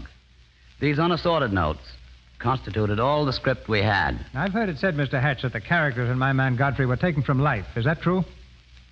Well, the only one taken from life was Mr. Bullock. I patterned him after a friend of mine, a banker. Lots of people have confided that they know exactly who he is, but oddly enough, no two persons have named the same man. As one of those responsible for the current deluge of so-called crazy comedies, how long do you think their popularity is going to last? Well, this may sound strange, Mr. DeMille, but Godfrey to me was never a crazy picture. Godfrey was a pretty serious man. And comedy, in my opinion, must have a certain serious touch if it's going to amount to anything. If the men who produce pictures happen to agree with me, then I believe this so-called trend will last indefinitely. You've done a great job with Godfrey tonight, and to Mr. Powell, Miss Lombard, and all the others who participated, my sincerest gratitude. Thank you, Mr. Hatch.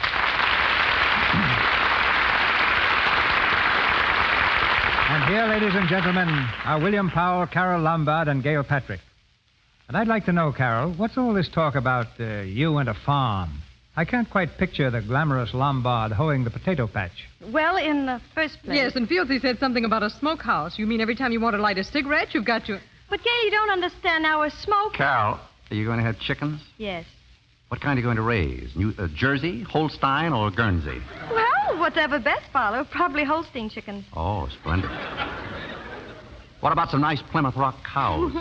Look, I admit I don't know anything about farming, and I don't care what people think. I think it's a swell idea. What's more, I'm studying farming, and I'm taking a correspondence course from the University of California. Carol, when you write for your next lesson, I wish you'd ask those college professors a question that's been puzzling me for some time. Don't tell me you're turning farmer, too, Bill. Oh, no.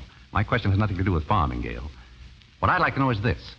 Now, in our play, Godfrey marries Irene. Yes. Now, do they or do they not live happily ever after? Does he change her? Does she change him? Or do they both stay as they are and make a go of it? As the celebrated detective of the Thin Man films, what's your own deduction, Bill? An absolute zero. I don't know. Well, there's one way of finding out. What's that, CB? Make another picture. Let's ask our audience right now to drop a line to the Lux Radio Theater telling us whether they'd like to see more of Godfrey and Irene as Mr. and Mrs. Godfrey. If the answer is yes, I feel pretty certain that those letters will help bring another Godfrey film to the screen. A grand idea, Mr. DeMille, and I hope you get lots of letters. And good night. Good night. Good night. Good night, Carol. Good night, Joe. Good night, Joe. In a moment, Mr. DeMille returns with news of next Monday's show. Now comes the announcement I told you about earlier. Well, we certainly started something 2 weeks ago when we repeated our remarkable teaspoon offer. We have literally been swamped with requests, but we want to make good our promise of giving everybody a chance to get in on our souvenir offer. A half-dozen extremely beautiful and serviceable, full-sized original Rogers silver plate teaspoons, which, as you know, are guaranteed by the International Silver Company, the world's largest silversmith. To show you the kind of receptions the spoons are meeting with the country over, I want you to hear a few excerpts from typical letters that women are writing to us. Miss Mary Toomey of 25 Revere Street, Bridgeport, Connecticut, writes, They are very beautiful, and I like the first 6 so well, I sent for another and showed them to my friends who also sent for some. And Mrs. Alder Nord at 511 Lakeview Avenue, Jamestown, New York, says, I received my spoons today and want to tell you how pleased I am with them. They're perfectly lovely and worth so much more than I paid for them. Truly, these spoons are very attractive and such a bargain. They have an extra heavy deposit of pure silver-reinforced plate on the part most often exposed to wear, and they are guaranteed in writing by the International Silver Company, the world's largest silversmith. Just let me read one sentence from the guarantee you will receive with your spoons. Every piece is guaranteed to give satisfaction in family use and will be replaced without charge at any time it doesn't conform to this guarantee. It is not hard to understand the enthusiasm of those who receive these spoons when you realize that you pay only a little over 8 cents apiece for them. But of course they are available only in half-dozen lots, 6 spoons for 50 cents. Now here is the easy way to get these spoons. Simply send the top from a large package of Lux. Print your name and address clearly on a piece of paper. Wrap 50 cents in coin in the paper, don't send stamps, and mail to Lux, Meriden, Connecticut. This offer is good only in the United States. Oh, Mr. Ruick, would you mind repeating that address, please? Not at all, Miss Creighton. Simply send to Lux, Meriden, Connecticut. Oh, I have it now. Lux, Meriden, Meriden, Meriden, Connecticut. I am sure that you will agree, once you have seen the spoons, that never before have you gotten a bargain like this. Of course, there is no advertising on the spoons in any way whatever, and they are not to be confused with inexpensive ordinary spoons. They are the kind of spoons that you buy carefully and thoughtfully, the sort of spoons that you intend to keep a lifetime. You really have to see these teaspoons to fully appreciate them. Be sure and mail your request promptly. You can have as many half-dozens as you want, but for each half-dozen spoons, send the top from a large-sized package of Lux and 50 cents in coin. Print your name and address clearly on a piece of paper, wrap the coin in the paper, and then mail to Lux, Meriden, Meriden, Meriden, Connecticut, and you will receive your spoons promptly, postpaid. This offer is good only in the United States. And now, Mr. DeMille. Park Avenue and 10th Avenue never meet in New York, but they cross next Monday night in the Lux Radio Theater when we bring you a romance successful on stage and screen, The Girl from 10th Avenue. In the title role, you'll hear the charming Loretta Young, and co-starred the popular George Brent.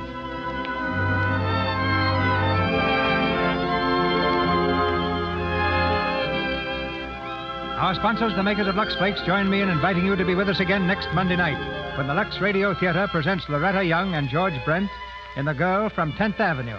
This is Cecil B. DeMille saying good night to you from Hollywood. Gail Patrick is from Paramount Studios, Misha Auer from New Universal, and David Niven from Samuel Goldwyn Productions. Louis Silvers appeared through courtesy of 20th Century Fox Studios, where he directed music for Kentucky Moonshine. Our stars were assisted tonight by Wallace Clark as Mr. Alexander Bullock, Elvia Allman as Angelica Bullock, Inez Seabury as Molly, Edwin Max as Mr. Guthrie, Frank Nelson as George, Lou Merrill as a detective, David Kerman as Clarence, Eddie Kane as Mayor Cortland, and Ernie Adams as a waiter. Heard on tonight's performance were Manhattan Serenade by Louis Alter and Just Let Me Look at You from Joy of Living. This is the Columbia Broadcasting System.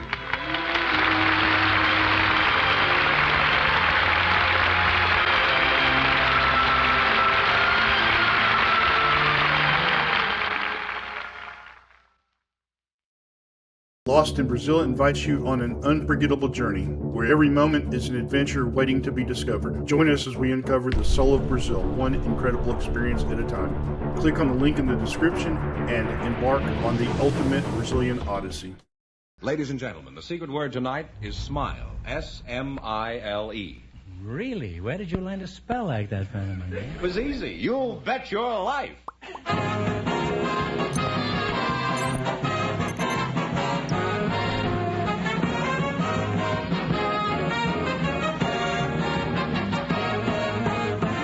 It's Groucho Marx in You Bet Your Life, the comedy quiz series produced and transcribed from Hollywood and brought to you by the more than 3,000 DeSoto Plymouth dealers. The dealers who bring you America's most talked about car, the distinguished 1953 DeSoto and the exciting Plymouth.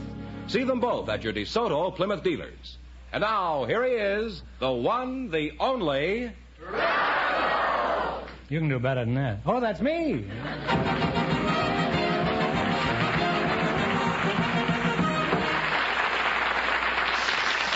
Well, here I am again with $1,500 for one of our couples. Groucho, we invited some servicemen and their wives to the show tonight, and Sergeant and Mrs. Douglas Bogart were chosen to be on the show. So, folks, would you please come in to meet Groucho Marx? Welcome, welcome, kids, for the DeSoto Plymouth dealers.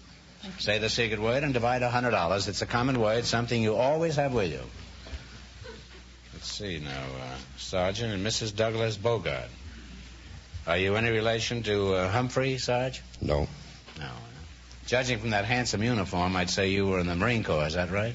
That's right. I thought so. You can't fool an expert like me. Mrs. Bogart, judging from your uniform, I'd say you were a girl. That's right. What is your first name, Mrs. Bogart? Is it Baby? No. No? It's Ida. Ida. Well, you could be a baby. I don't know. What is your first name, Sarge? Douglas. Douglas, huh? Oh. Where are you from? Susanville, California. What is your job in the service? General Supply Chief at Camp Pendleton. You're a general. I thought you were a sergeant. No, I'm a tech sergeant. My title is General Supply Chief. Oh. Well, what do you do in your job? Just supply chiefs with generals? You supply generals with chiefs. You can have it either way, you know. I issue spare parts for tanks. You're welcome. And I'd say, what is Never fails. What did you say your job was?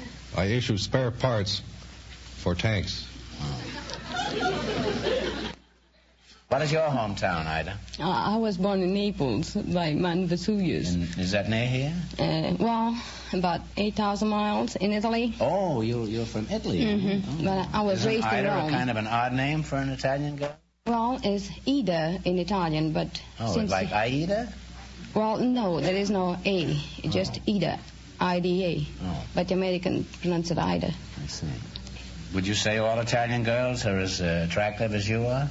Oh, they're much prettier. That's so.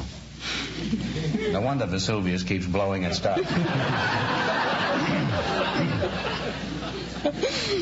Sarge, how did you meet Ida? And don't leave out any of the details. I met her while I was on duty in Rome. Real chatterbox, isn't he?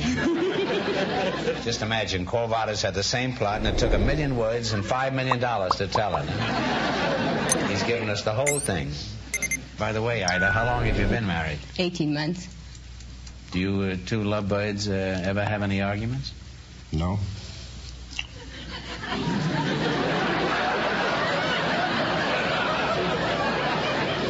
If they ever have an argument, she's going to have to talk to herself. Huh? Well, you're a nice couple, and apparently the Marines have things well in hand. Now, in just 1 minute, you're going to play You Bet Your Life for a chance at the $1,000 question. Before you go, however, I want you to listen to some good news about a great car. Friends, we sincerely believe that the distinguished DeSoto is the best car on the road today. Best for dependable safety, best for truly great riding comfort, best for real ease of operation. DeSoto, you know, is the car that lets you drive without shifting. Just turn the key to start, step on the gas, you go from low to high in one fluid sweep of power. As for safety, well, a light touch of your foot is all it ever takes to stop a fast-moving DeSoto. Because DeSoto Power Brakes do 50% of the work for you. And Oriflow shock absorbers ease you over the bumps gently as a feather. But friends, the best way to test the great DeSoto is to drive it yourself. Go to your neighborhood DeSoto Plymouth dealer tomorrow and take the wheel behind the mighty 160 horsepower DeSoto Fire Dome 8 or the brilliant Power Master 6. Both great cars let you drive without The date now to try the world's finest carbide. The distinguished new DeSoto. And remember, the dealers who sell the distinguished DeSoto also sell the beautiful Plymouth, first truly balanced car in the low-price field.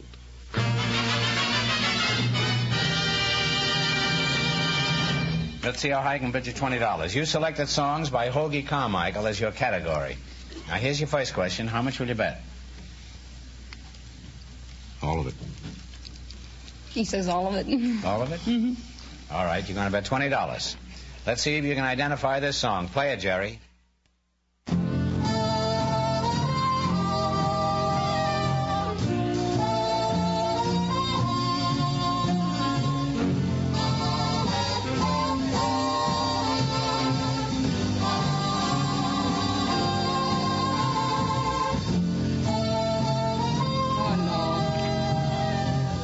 If you don't know, take a guess. I thought at first it was Old Buttermilk Sky. It isn't. Oh, no. Oh, it's Old Rocking Chair. I'm Oh, the old rocking chair will get me? Well, that's a shame. I'm sorry, but nobody leaves here broke. I'll give you one more question. At least you've spent $25, huh? Yeah. Now, this is a pretty tough one. This isn't Grant's Tomb tonight. Now, listen very carefully. Who wrote the autobiography of Benjamin Franklin? Benjamin Franklin. You're absolutely right. I didn't know that one. Thank you.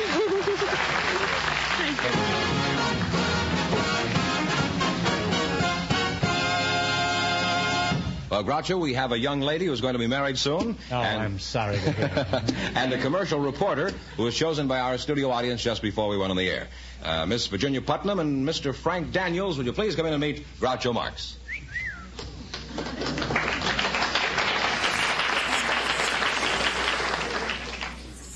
Each year they're getting prettier, and each year I'm getting older. Well, welcome to You Bet Your Life. Say the secret word and you'll divide $100. It's a common word, something you always have with you. Miss Virginia Putnam and Mr. Frank Daniels, eh? Well, you're a handsome couple. Miss Putnam, may I call you Virginia? Certainly. Well, where is your hometown, Jenny? I was born in Los Angeles on Glendale Boulevard. Let's see now. Since you were born in the West, I'll just call you West Virginia. How would that be? By the way, you say your name is Putnam. Is your father Israel Putnam? No, my father's Fred Putnam. Oh. Do you know Israel Putnam? Well, as a matter of fact, actually, he's my great-great-great-great-grandfather. Oh, well, he was a great-grandfather. You know who he was, huh? Yes, I do. He was a famous general in the Revolutionary War Mm-hmm. and fought at the Battle of Bunker Hill. He did? Yes, he did. I know more about your great-great-great-great-grandfather than you do, huh? And I wasn't even there at the time. I was pretty near. At any rate, you've learned something here tonight. Oh, I have. Now, Mr. Daniels, tell us something about yourself. Where are you from? Well, I'm from Minneapolis, Minnesota, Groucho, but I've been out here in Los Angeles for about 2 years now. Oh. Well, Virginia Fenneman says you're going to be married soon. Is that correct? Yes, in about 3 weeks. Well, Frank, you've just got time to catch a boat for Liberia. Oh, no. Or would you rather go through with this execution? Well, Groucho, I think you got this little bit mixed up. I'm not marrying her. I've already got a wife and a 9-month-old baby. Well, I don't understand this. If you're not going to marry Miss Putnam, how did you get up here? Well, the audience selected me before the show. To marry this girl, and you're married? No, they selected me to come on the show. Oh. I'm already married. I see. Well, they had something like that in Arizona or New Mexico not long ago. I didn't know we were going to have that on our show here. What sort of work do you do, Frank? I'm a commercial reporter, Groucho. Oh, well, let's hear you report the commercials on this show. We could use something after Fenneman. What is a commercial reporter? Well, actually, I'm a credit investigator. Commercial reporter, indeed. What a sneaky way to introduce himself. What do you work for? I work for Dun & Bradstreet, Groucho. Oh, I know them very well. I've been done by Bradstreet for years. Well, exactly what is Dun & Bradstreet? I often see that name in the Wall Street Journal. Well, Dun & Bradstreet is a mercantile agency that performs a service for its subscribers in the fact that it writes credit reports on businesses so that the subscriber may ship merchandise to a person with some assurance that they will be paid. I see. Well, suppose I want you to check on a company for me. How do you go about it? Well, first you have to tell me the name of the company. Well, it's Dun & Bradstreet.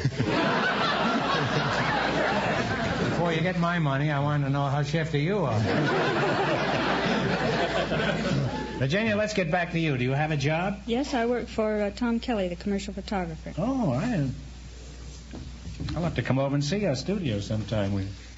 We could go in the dark room and see what develops, huh? That's an old joke, isn't it? Huh? It's very old. You don't have to agree with me quite so quickly. Don't forget, there's a quiz coming up. What sort of work do you do for this photographer, Ginny? Well, I'm a prop girl, and I assist the stylist. Prop girl? You don't look like any prop to me, Virginia. What do you spend most of your time doing? Running around for unusual props, such as live pheasants, or an unusual beer stein, or drapes. Sounds pretty dull, doesn't it? Well, drapes can be pretty interesting. For instance, we got the nice red plushy drape that Marilyn Monroe draped her form across on that famous calendar photo. You did that picture there? Mm-hmm. There was a drape in that picture? Yes, there was.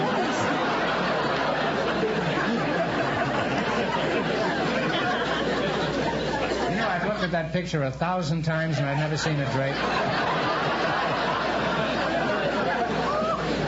I couldn't even tell you what year it was. Well, I'd like to continue this kind of conversation, but it's time for you to play You Bet Your Life. In the race for the $1,500, the first couple lost all their money, and the secret word is smile. Run your $20 no more than our other couples, you'll get a chance at the big money later. And I hope you win because you're going to have 2 wives and you're going to need every nickel you can. You selected nicknames of famous sport figures. Here's your first question. Now, how much will you bet? You have $20 and talk it over and one answer between. We bet the $20? Okay, let's bet the whole works. Groucho. All right. What baseball player was known as the Georgia Peach? Georgia Peach. Georgia Peach. Baseball player that came from Georgia. I don't know.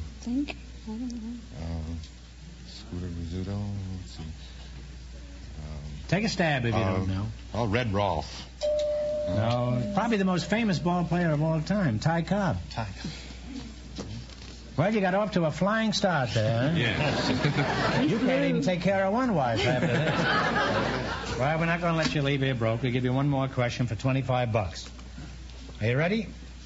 What kind of animal is noted for his monkey shines? Monkey. Ty Cobb is right, huh? Put it there.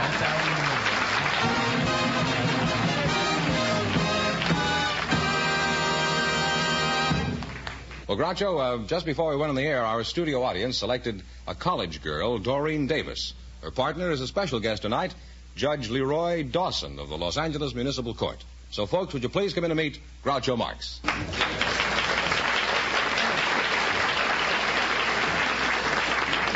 Welcome to You Bet Your Life. Say the secret word and you'll divide $100. It's a common word, something you always have with you. Doreen Davis and Judge Leroy Dawson. Can't be a judge. Where's your bench? Well, that's at the courthouse where I've been expecting to see you sometime. Dawson, I'm letting you off with a warning. Don't let me catch you facing me again, ever. Clear? Yes. You, girl, tell the court your right name. Doreen Davis. Age? 21. Marital status? Married. Case dismissed. Doreen, what is your hometown? I'm from Hollywood, California. I was born in the Hollywood Hospital. You were, eh? Well, that's a nice town. Now, Judge Dawson, by the way, how is it I've never been in your court? Are you new around here? No, I've been 22 years on the bench. Really? Have you ever tried hatching any eggs? You know, just as a sideline. Oh, brother, am I going to be careful the next 20 years. Judge, what kind of cases do you handle? Oh, we handle a little bit of everything in the municipal court. I'm in preliminary hearings now. But You're only a preliminary judge? Well, at the present When do you get to the moment, main bout? Well, traffic, and then we handle civil suits, too. Damages, civil suits. Oh, you handle suits, you say? Yeah. Well, I wish you'd take this and have it back in the morning. Make sure you get the gravy off this. That's an old joke, isn't it, Judge? Well, I don't want to judge that here. You're not going to get an opportunity anyplace else. Now, Judge, I imagine you must see people as they really are in your courtroom, huh? No, I see them as they hope to make me think they are for that moment. Were you a lawyer before you became a judge? Oh, yes. Is that necessary? That's absolutely necessary. You have to pass the bar examination? Yes. Well, how can you tell if a man is lying to you? Or a woman, for that matter? Well, let's leave the women out of it. Yeah. They're hopeless. No, but they lie just to keep in practice. I object to that. Well, I object to it, too, but it's true, nevertheless. Objection's overruled. Go ahead. Now, Judge, do women ever try to kind of give you the eye in order to get a lighter sentence? Well, Mrs. Dawson is here, and in my own self-protection, I prefer not to answer that question. I'll say that if they did, I don't think she got much results. Who did, Mrs. Dawson? She was never in court yet. I've been waiting for that day, too.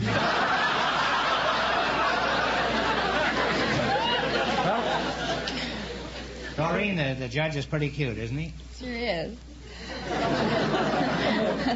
Mr. Fenneman says you're a college student, is that right? Yes, I am. Which college do you attend? I go to UCLA. Uh-huh. And when did you matriculate? Well, I started UCLA in 1949. Uh-huh. And I've been going there ever since. You continue to go there indefinitely? It looks that way. Well, you say you're married? Yes, I am. You met your husband in college? Yes, I did. I met him on a blind date. Are you going to raise the family at UCLA, or are you planning on quitting there someday? I guess we'll raise our family there. Oh. You know, I've heard that 97% of you girls at college go there to hook a sucker. Is that true? No, I don't think... No. No? Well, what would you say the percentage is? 98. Judge, I was surprised when you said you were in the preliminary division. I remember you very well in connection with traffic cases. How come? Well, we're subject to transfer by the presiding judge. We work 1 year in traffic, another year in another division. Well, would you regard this as a promotion? Oh, yes. Mm-hmm. You were nationally famous as a traffic judge. Can you give us your general impressions of the average driver who came up before you? Well, you probably think we're all crazy. Huh? Well, I wouldn't like to say definitely, but there's some... After you watch people drive and then listen to their explanations, you're liable to get that idea. I've learned after listening to about 3,000 or 4,000 customers. That's a nice legal phrase, isn't it? Well, that's a big... You would think he was running a haberdashery shop. It's a big business. Oh. Last year I had 2,500 customers, and not one of them was satisfied, but we're still doing business.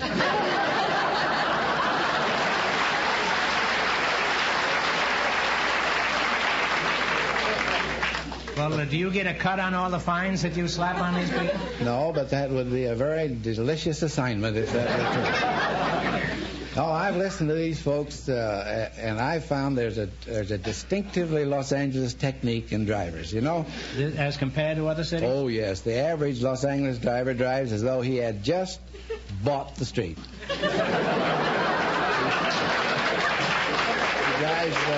Judge, if you pardon me, but there's more of a chance that they bought the street than the car. I think there's something to that, too. At least they can't take the street back. They drive as though they just bought it. They drive as though their license was a title and not a right to use. They drive right down the center of the street. I don't know why we need 3-lane highways. You know. They drive right down the center lane, and they have one eye on the rearview mirror and one eye on the speedometer. I say, how fast were you going? And they say, 34 miles an hour. I say, how do you know that? They say, I was looking at the speedometer, so there you are. They have one eye on the speedometer, one eye in the rearview mirror, and what chance has a pedestrian? Until they get another eye. So there you go, down the street, and all of a sudden, the guy they've been looking for appears in the wrong place. The guy on the motorcycle, instead of being in the mirror, is out here on the left side. He announces his arrival, beep beep, and suggests you pull over. So you take 5 blocks to find a fire plug that you could park in. And, well, then they come on to court, and I say, come on up here. And I say, you're charged with doing this, read whatever it says. And they say, guilty, Your Honor, but. So I know what I'm going to get now. I'm going to get a 5-minute speech on why this guy is so important socially, financially. Mean he can break you? No, that's what he thinks. Yeah. And you're going to break him with his fine. No, he just wants to explain why he shouldn't be required to pay the prevailing scale. It's all right for everybody else, but not for him. Well, he's got a point if it's me. Of course, there's that other type that says, you can't send me to jail. That's a bad statement. You know, that always arouses my competitive spirit.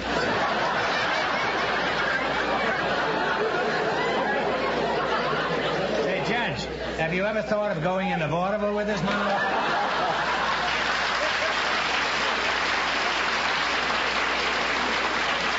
No. Now, there's one question I have to ask you, because I hear this question frequently. I hate to interrupt this. Well, that's this all is right. Really humorous and good. But is a motorcycle policeman obliged to bring in so many people every day? No, they don't get a percentage. No, I didn't mean that. I didn't mean that. There's some kind of a theory or rumor that a motorcycle policeman is obliged to bring in so many customers, as you call them, every day. Well, I don't think they are. Of course, I've heard that rumor, too, but... It's not true. I don't think it is. There is no necessity for a quota. I think that's difficult to keep from bringing in more. Well, Judge, I've been kidding you, but I want you to know we all respect you for your outstanding work as a jurist, and I mean that from the bottom of my heart. And if I ever have to appear in your court, it'll take 6 men to carry me in. And a straitjacket. Now it's time to play You Bet Your Life for a chance at the big money. And you're a pretty smart cookie. You ought to do pretty well up here, Judge. In the race for the $1,500, our first 2 couples lost all their money. You selected what's the number as your category. These numbers are associated with familiar titles and phrases. Let's see if you can identify the number. Here's your first question. How much will you bet? Go ahead. You want to bet 15? 15, all right. Okay. How many thieves opposed Alabama? 4. Go ahead. 40. 40 is right. You now have $35. You have $35. How much of this are you going to bet on your second question? It's all right. In a story by Jules Verne, how many leagues under the sea? 20,000. 20,000 is right. You now have $65. Here's your third question. How much are you going to bet? 60. 60. All right. How many horsemen of the apocalypse were there? 4. 4 is correct. It now climbed to $125. You didn't spend all your time with Chief Justice Marshall, don't you? Or even Gladstone. I don't mean the bag. Here's your last chance to beat the other couples. They have $125. How much are you going to bet? 120. 120. 120. How many reindeer in a visit from St. Nicholas? 8. 8 is absolutely correct. And you wind up with a grand total of $245. Thanks and good luck from the DeSoto Plymouth dealers.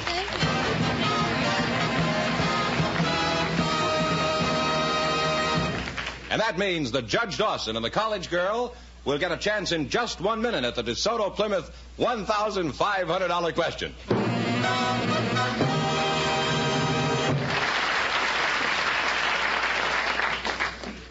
Folks, have you seen a Groucho Marx used car special yet? Well, if so, you'll have noticed a great many things about it. First of all, you'll have admired the appearance. Chances are the Groucho Special used car you saw was a late model, low-mileage car, in perfect shape and ready to roll. Then, if you looked at the price tag, you probably saw that you could buy this Groucho Special for a remarkably small down payment, and that all the remaining payments were small, and you could take your time in paying them.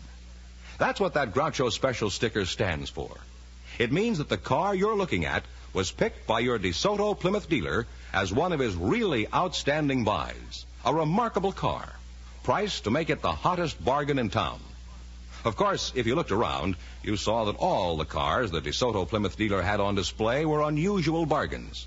That's because of the overwhelming popularity of the new DeSoto in Plymouth.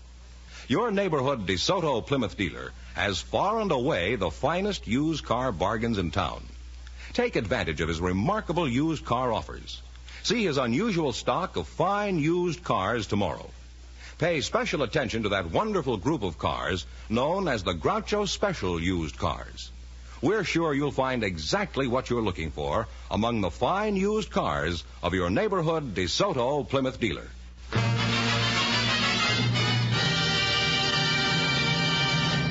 Now, Groucho, here's our winning couple, Judge Dawson and the college girl, all set for the DeSoto Plymouth $1,500 question.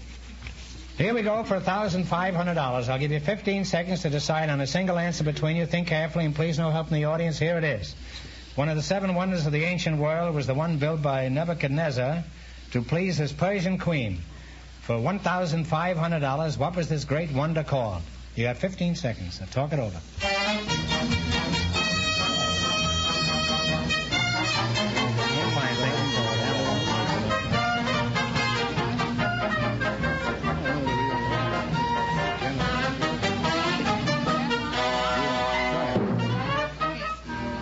What's the answer you two have decided upon?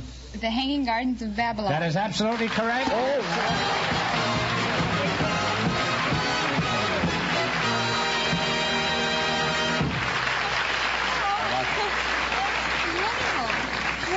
I'll just see to it if I ever appear before your court that I get a break, Judge. I think I'll award you a free boulevard stop, sir. Well, you win $1,500. How much in the quiz, Judge? $245 in the quiz. That's $1,745. What are you going to do with all that money? I can't believe it. Well, if you don't believe it, we won't give it to you. That'll take care of that problem. Well, thanks to both of you, and congratulations from the more than 3,000 DeSoto Plymouth dealers from coast to coast. You bet your life.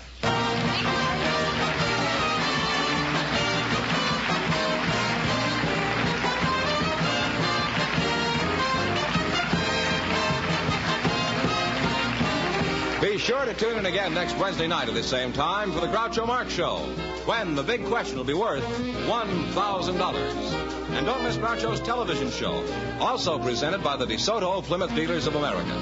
And remember that the dealers who sell the distinguished 1953 DeSoto also sell the brilliant Plymouth, the first truly balanced car in the low-priced field.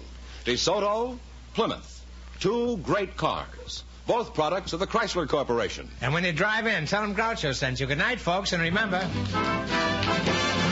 just be sure to see the distinguished new DeSoto.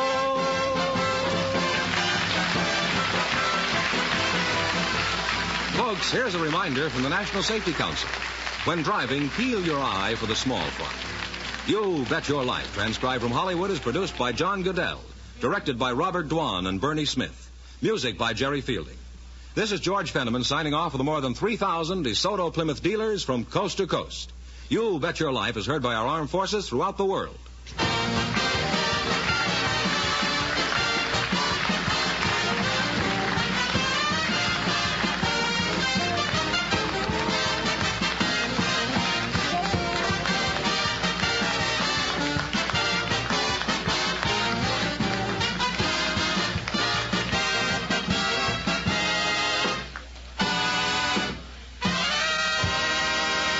Lost in Brazil invites you on an unforgettable journey, where every moment is an adventure waiting to be discovered. Join us as we uncover the soul of Brazil, one incredible experience at a time. Click on the link in the description and embark on the ultimate Brazilian odyssey.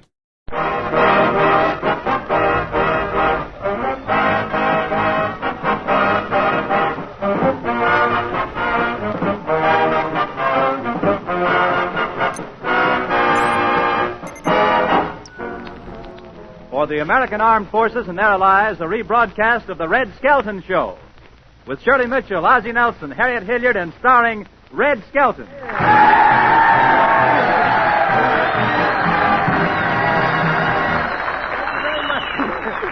you very much, ladies and gentlemen. How are you tonight, Marvin? Greetings, Red. Well, oh, careful how you use that word, greeting. It reminds me of a letter I got recently. I used to remember when greetings meant a birthday or Christmas. Now it only means one thing, bon voyage. Say, Marvin, who do we have with us tonight that plays an important part in our American way of living? Huh? Red, I want you to meet Kenneth Lynn, a lifeguard. Well, how are you there, Kenneth? I'm fine, Red. You know, I went for a swim down at the ocean yesterday. Wasn't the water cold? Yeah, but I went right in. I never did find out who pushed me, though. Say, did you see me down at the beach, Ken? Yeah, I saw you. But, brother, that bathing suit. Well, I guess it was a little old-fashioned, but that's handmade lace around the skirts, you know. A little old-fashioned? Red, sleeves in a suit are all right, but cotton stockings. Well, I'm not going to wear my good nylon. Say, tell me, are the girls' bathing suits still as small as ever, I hope? Yes, Red. The other day, my girl had on a suit that was really small. In fact, she went back to the locker room 3 times to make sure she had it on. Really? Well, I wouldn't get mad over a little thing like that. Truthfully, tell me, how do I look in a bathing suit, huh? Like an ad in a magazine. You mean Charlie Atlas? No, the one that says, give this boy vitamins. You know, in my day as a swimmer, I did exhibition diving, you know. Once I climbed a 100-foot ladder, walked out to the end of the diving board. Then what? You know, it's harder to climb down a ladder than it is to climb up. I did a swan dive once, so graceful that a swan looked up and he says, it's alive. Say, tell me, how do lifeguards get paid? So much per head or how? No, some lifeguards are paid by the county or state, but many lifeguards volunteer their services. They don't get paid at all. They don't? Do lifeguards have to pass a pretty tough test? Yes, we have to swim 1,000 yards, run a 100-yard dash in less than 25 minutes, and know how to handle a dory. Who's he? Red, a dory's a boat. Oh, well, I didn't know. Well, I don't feel so bad now. I just saw one sailor down there explain it to another sailor. Say, want to help me out here? Oh, I see. I guess you can tell us a lot of unusual stories about people that you've rescued, huh? Yes, but the funniest one I know about is a person I didn't rescue. She came up to me very indignantly and yelled, "Didn't you see me drowning out there?" I said, "No, I didn't, ma'am. Who brought you in?" What did she say? She said, "I swam in, you dope. I've got to get home and get supper ready." We're smart. We'll cut it there where you said you dope. You're right. Hey, tell me, how do you rescue... How do you read this thing? How do you rescue a drowning person, huh? Well, number 1, never let the drowning person grab you around the neck. Oh, really? I found that out the first time I tried to rescue someone. She was about 20 yards from the shore, and I dove in to get her, you know. Did she struggle much? Yeah, she struggled quite a bit, but she finally dragged me on the beach. Tell me, how do you revive a rescued person? Well, I generally apply artificial respiration. Can't afford the real stuff. The person is laid face down and kneeling beside the patient. I apply pressure to promote breathing. Well, how long can you stay underwater? About a minute. You know, my father, Gus, made a bet that he could stay underwater for an hour, and he did it. Gee, I'd like to meet him. Well, we can't drag the bay just for that. Well, thanks for paddling. Thanks for paddling by, Ken. And next time I'm down to the beach to take a swim, I'll drop by, and you can put my water wings on me. Good night, Red. Good night.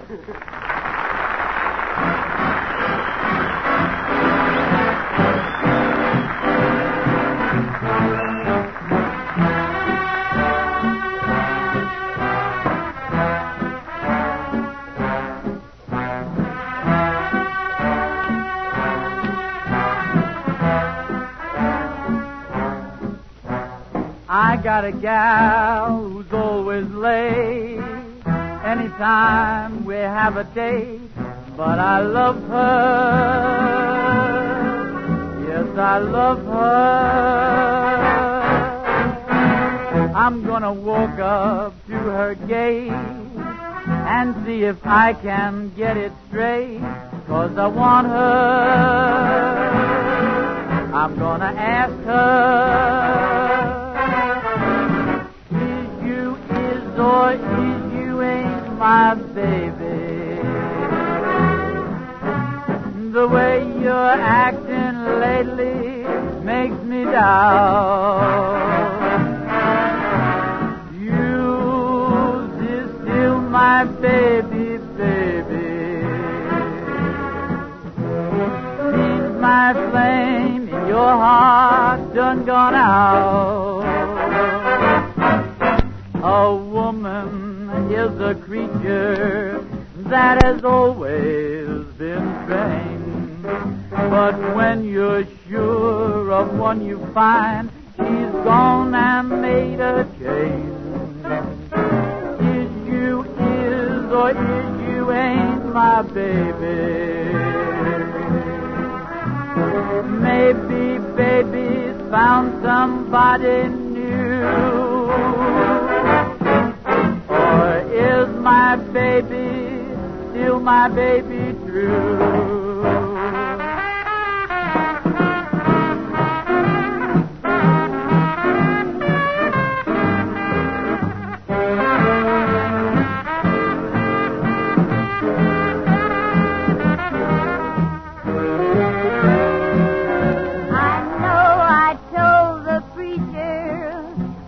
Love and obey. I think I'll go and tell him you've been acting up this way. If you ain't my baby. Oh, now, honey, how can you talk like that? Maybe baby's found somebody new. Oh, me, oh, my, you know that ain't true. Or is my baby still my baby true?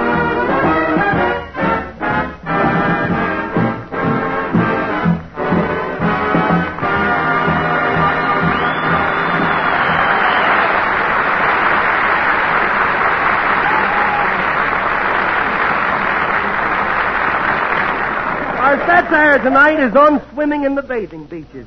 When the first warm day hits spring, the first warm day of spring hits the countryside, all the boys head for the old swimming hole. So let's follow Clem, the fellow from the country.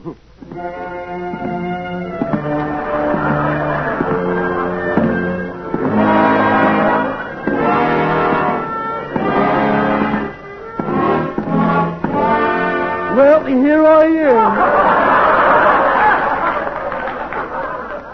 So what a beautiful morning. So what a beautiful day. Howdy, Clem. Howdy doody to you. How are you there, Mr. Pickens? Say, how do you stay in the draft these days? Well, I ain't standing it no longer. I'm just sitting and waiting. Say, Clem, you don't know where there's any good fishing around here, do you? Yeah, over at George's Creek. Well, that's pretty far, ain't it? Well, it seems farther than it is, but it ain't. Where are you heading? I'm going swimming. Why, can you swim? I don't know, but I'll find out when I get in the water. They're too fast for him. He didn't get it. Well, truthfully, Clem, I didn't want it. Take care of yourself, Clem. Okay, Perkins, there. Do the old swimming hole. Down at the old swimming hole. The folks don't think I'm cute, 'cause I take off my clothes and swim in my longies, 'cause I got no bathing suit. Well, there's the old swimming hole, boy. Ain't that inviting? It's so calm and stagnant. Look at it. Oh, boy, look, a bathing beauty. Hello, Clem. Well,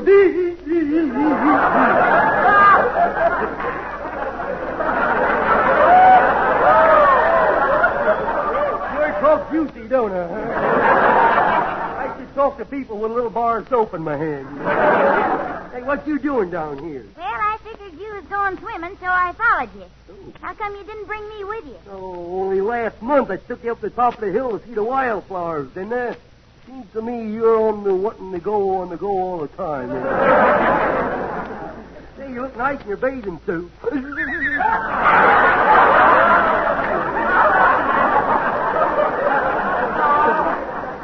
been told. You? A fella named Harrell wants me to pose as a model. Pharrell, you say?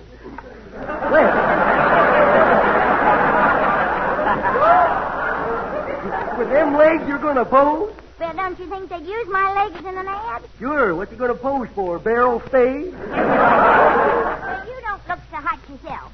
Look at your stomach. Looks like a beer keg. Well, it should. That's what I've been using it for. Hey, you going swimming? Well, I'd like to, but I can't swim, so I'll just lie here on the sand and get a suntan. Exercise by skipping my rope. Oh, really? Let's see you run and dive in. No, that water might be cold, you know. Well, cold water won't hurt you. I take a cold shower every morning, and I'm a woman. Oh, well, you Douglas aircraft workers. Here, Clem, let me help you in. Well, now, don't you push me yet. Cold, Clem? Oh, no, I always turn blue at this time of the day. Say, did you ever see me do my fancy high dive? No. Well, what's this, will you? There. Why, Clem, that's wonderful. You dived into the water and then came right back up on the bank. Yep. Had to sit through a newsreel 300 times before I learned how to do that. Hey, would you like to play Follow the Leader? Huh? Well, I can't swim. Well, sure, I'll teach you. I got a book here that says How to Swim. It's in my pocket over there. There it is. There, okay, get in the water there. You sure I'll be all right? Sure, go on. Get in there, will you? Help, Clem! I can't swim. I'm a drowning. Now, don't get excited. Let's see what the book says about drowning. Well, wait till I turn the page, will you? I can't wait. You ain't got much choice, has you, folks? Oh, here it is. Here it is. What does it say? This book must be returned to the public library by May tonight. Hey, I got to take this book back or it's going to cost me 3 cents. I'll see you later. Hey, what about me? Throw me that rope. Okay, there. Clem, when you throw a rope to somebody, you're supposed to hold on to the other end. Now she tells me.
Thank you very much. Children love to go to the beach and play in the sand and wade in the water. So, Harriet, you be my mother, and I'll be the mean widow can. Junior, now you stay here with me. Hey, Mummy, is your skirt pinned on tight? Yes, why? Well, if I start to get lost again like the last time, I'm going to hold on. I don't want to cause a riot again, you know. Oh, look, there's a big balloon laying on the beach there. Look. Junior, don't you jump on that! A bullseye. Hey, get off my stomach. Hey, look who's here, Mummy. It's Mr. Meunier, the fat man that lives next door. Well, get off of him and stop walking around. Oh, boy, look at that. He ain't neat. Off. I go clearing up to my knees. Oh, please, Junior, get off. I'm ticklish. Okay, I will jump off. I'm sorry I mistook you for a balloon, Blubber. I wish you wouldn't kid me about being fat. Oh, you ain't fat, Fatso. But there's going to be trouble if you go in that water. It's low tide now, but if you go in, presto. Presto what? High tide. Junior, that's enough. I won't let him bother you, Fatso. Yes? I mean, Mr. Meunier. Yes, I will, too. He's the only shady spot on the beach, you know. Come on, let's spread our things out here. Okay. You help me open this beach umbrella. Okay, huh? Doc. Yeah, here, put a little suntan on it. That'll make it easy to open. Here. Now try it. Well, inside out. Oh, now we'll burn to a crisp. No. Oh, well, I'll hurry and put on some suntan Here, let oil. me do this for you. Hey, your skin ain't as soft as it used to be, is it? There. Junior, that's sweet of you to put the oil on Mother's back. Well, I do this because the flies get stuck and then I can swat them easier. Oh, look, there's a big one. I missed them. Oh, Junior, now I'll teach you to slap your mother. No. You knocked me down. I didn't touch you. You knocked me down. You didn't touch me, but the breeze did. Boy, I'm glad that Norton bomb site's a secret, boy. Oh, buddy, you ever connected with me, I had no head left, you know that? Hey, what's in here? Now stay out of that basket. Well, I'm hungry. I want something to eat. Hand me that alarm clock over there. Well, I'm not going to eat that. I know you're not going to eat that. I have to set the alarm so we can get home in time to wake your father so he can go to work on the swing shift. Swing shift? You mean stagger shift. Junior, you know that's not true. Hey, Mummy, you know what? Someday I'd like to see what me pop looks like without that ice bag on top of his head. Hey, why do he wear that for? Now, you mustn't mention that. No? It's just that your father's head hurts from so much thinking. Yeah, I guess it does. That bumping into them lampposts don't help either, does it? Hey, Pop bought a new suit, didn't he? Pop bought a new suit. Yes, he did. Yeah. And I work over a hot stove. What do I get? Nothing. What a performer! What do you mean? You got me? That's what I said. Nothing. Boy, ain't it hot today, Arthur? Well, it wouldn't be if you took that long sweater No, off. I don't want to. Here, take it off. No, all right, I will. You want the sunshine, don't you? I'll take it off. There. Junior, where is your bathing suit? I couldn't find it. That's why I wore the long sweater, you know. Can I run around in my shorts? Huh? Oh, well, yes, I guess so. No, can I go wading in the ocean? Well, if you want to, but don't go out too far. No. Shark might bite you and break his teeth. Yes. I'm going to run right down and jump right in. Whoa, there it goes. I froze me with a toe. Oh, stop showing off. I froze me toe. Your toe isn't frozen. Yes, it is. It is not rubber. What, and dip it? Hey, Mummy, what makes that water so salty, Well, it has salt in it. Really? Magnesium. That's the stuff they make airplanes out of. No kidding. Look at the way. What happened? I just swallowed a bomber. Now, look, you stay here and play. I'm going over to that restaurant and get a glass of water. Water, she said. Yes, water. Bottle or draft? Any kind you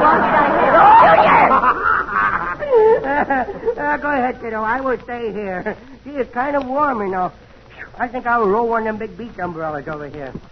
Oh, there's old Fatso's. I'll take his umbrella. He don't need it now because he's asleep.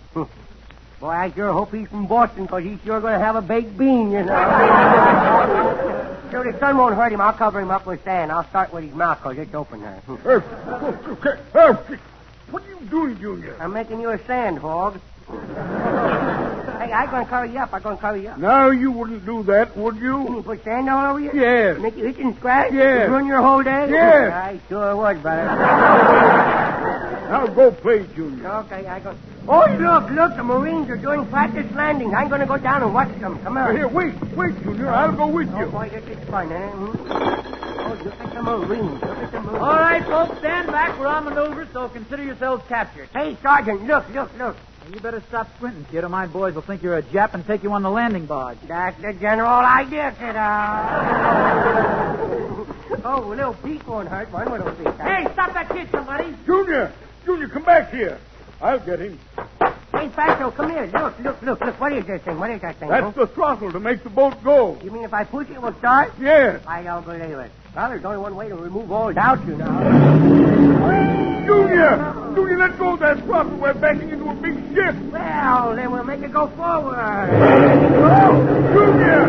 Junior, let go of it. We're heading for a big rock. Look out, the Marines are coming.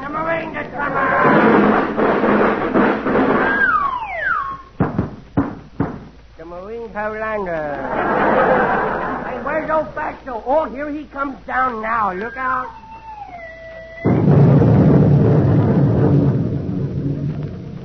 Well, don't stand there, Lieutenant. Detail a steam shovel to dig him out of there.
At the beach clubs, people find rest and sunshine until a bum like Willie Lump Lump joins up.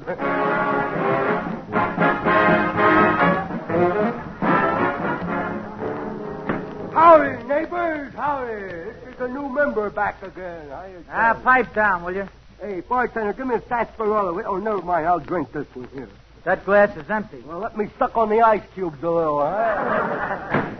Oh, there's my wife. Willie, you little weasel, why did you wait for me? Don't you hit me. Don't you dare hit me. You'll be sorry if you do. Why? Well, I'll go off like a torpedo, I will. Willie, do you think it'll be all right if I take my robe off and sit here in my bathing suit? No, I'd keep them bony legs covered up if I were you. Look how skinny you are, you know. You look like the meat was still rationed, don't you? Huh? Do you folks like the beach club? Yeah, but this salt air kind of takes the press out of my clothes. You know. Yeah. Your pants are a little baggy. Little baggy? 3 times I looked at myself, I thought it was kneeling. Here's your sarsaparilla. Willie, why don't you take your coat off? No, I got my bathing suit on underneath there, and I got a bare midriff, you know. Well, that's okay. Yeah, I know, it's embarrassing, though. The doctor sewed my appendix up with black thread. Well, folks, we want to welcome you to the Beach Club. The bar is open till midnight. The showers are downstairs. A boardwalk leads you down to the ocean and see your dentist twice a year. Windy old bird, ain't he, huh? I don't like to go swimming in the ocean. I go swimming in the pool myself. You know. There's no pool here. Oh, yes, there is. Oh, no, there ain't. Oh, yes, there is. Oh, all right, then there is. Oh, no, there ain't. Don't pay any attention to him. He don't swim anyhow. He don't? What do you mean he don't? He does. He does. I hold the record for the dead man's float, you know. Why did they revive you? What's the matter? If you lose your place, you can't think of a better answer. Ain't she sweet? Huh? Too bad Orson Welles brought you here from Mars. Well, now, I didn't have to take that from you, you mail-order wolf. You sawed-off specimen of undeveloped... Shut up! Now, please, folks, you'll have to be quiet. You're disturbing the other guests. Well, let them be disturbed. Anybody wants to get tough with me, I'll take care of them. What was that? Willie. Willie, look at them muscles. Don't talk back to him. I think they're real. What did you say just a minute ago? I said I'd punch anybody in the nose that didn't approve to my disturbing them. I don't approve. I didn't mean you. Get up, Willie. I'll get up. I'll take care of this Hercules here. Get up, Willie. What for? He's only going to knock me down again. From now on, you be a little more considerate of other people's feelings. Yeah, look who's talking, would you? See, now, you're a pretty tough guy. What do you do around here? I'm a lifesaver. Oh, you know, I used to be the champion high diver. I know more dives than any other guy alive. You certainly do. Yeah. Would you like to see me dive out the window into the ocean? Oh, don't be silly. The ocean's a good 200 feet from that window. I can do. Watch, I'll run and dive out the window and land right in the water. Willie, come back here. Mighty hard water they got around here. Willie, are you all right? Yeah, but I'll never be able to do my jackknife again. Why not? It broke one of my blades.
This is the Armed Forces Radio Service.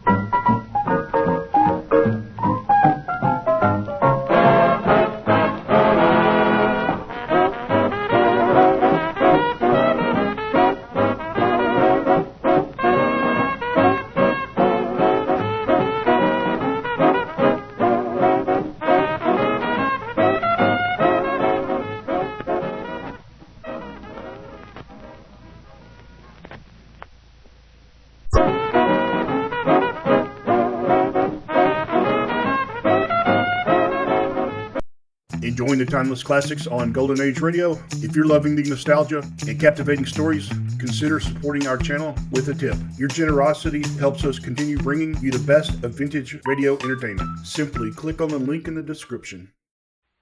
Kraft presents The Great Gildersleeve.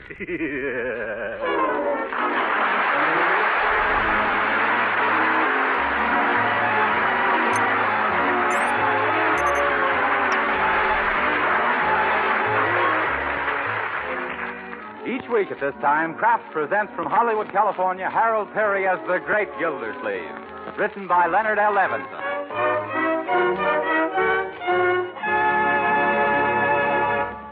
We'll hear from The Great Gildersleeve in just a moment.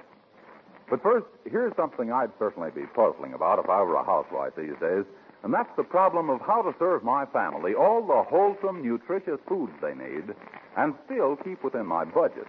Well, here's one way to help solve that problem, and it's a mighty pleasant way, too. Yes, for nourishment your family needs, and for flavor they're sure to like. Serve them delicious, economical Parquet margarine, made by Kraft. You see, Parquet margarine is a highly nutritious food that's one of the best sources of food energy. And to Parquet's natural, wholesome goodness, Kraft adds vitamin A, 9,000 units to every single pound. But rich food value isn't all. Important, too, is Parquet margarine's flavor, that delicate, appetizing taste that makes it the favorite of thousands of families, for table use, for seasoning, for baking, and for pan frying. Just one taste will tell you about Parquet's flavor. So why not try delicious Parquet margarine tomorrow? Yes, ask your dealer for Parquet, P-A-R-K-A-Y.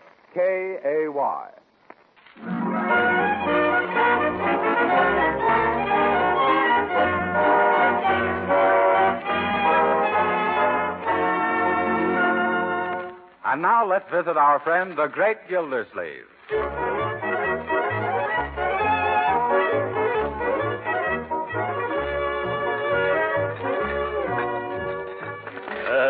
Don't eat your luncheon so fast, Leroy. Yes, Leroy. Where do you think you're going in such a hurry? To a fire. Uncle Mort gave me a quarter to burn the leaves. Yes. Say, leaf burning might be a good business for me to go into. Better get outside, Leroy. There's a wind coming up, and you're liable to blow your business right down the street. Okay. Hey, does anybody see my sweater? Excuse me while I finish the front door. Yeah. Hello, Bertie. Mr. Gildersleeve in? Yes, Mr. Wills. He's just finishing lunch. Come on in, Judge. Thank you. Well, hello, Ted.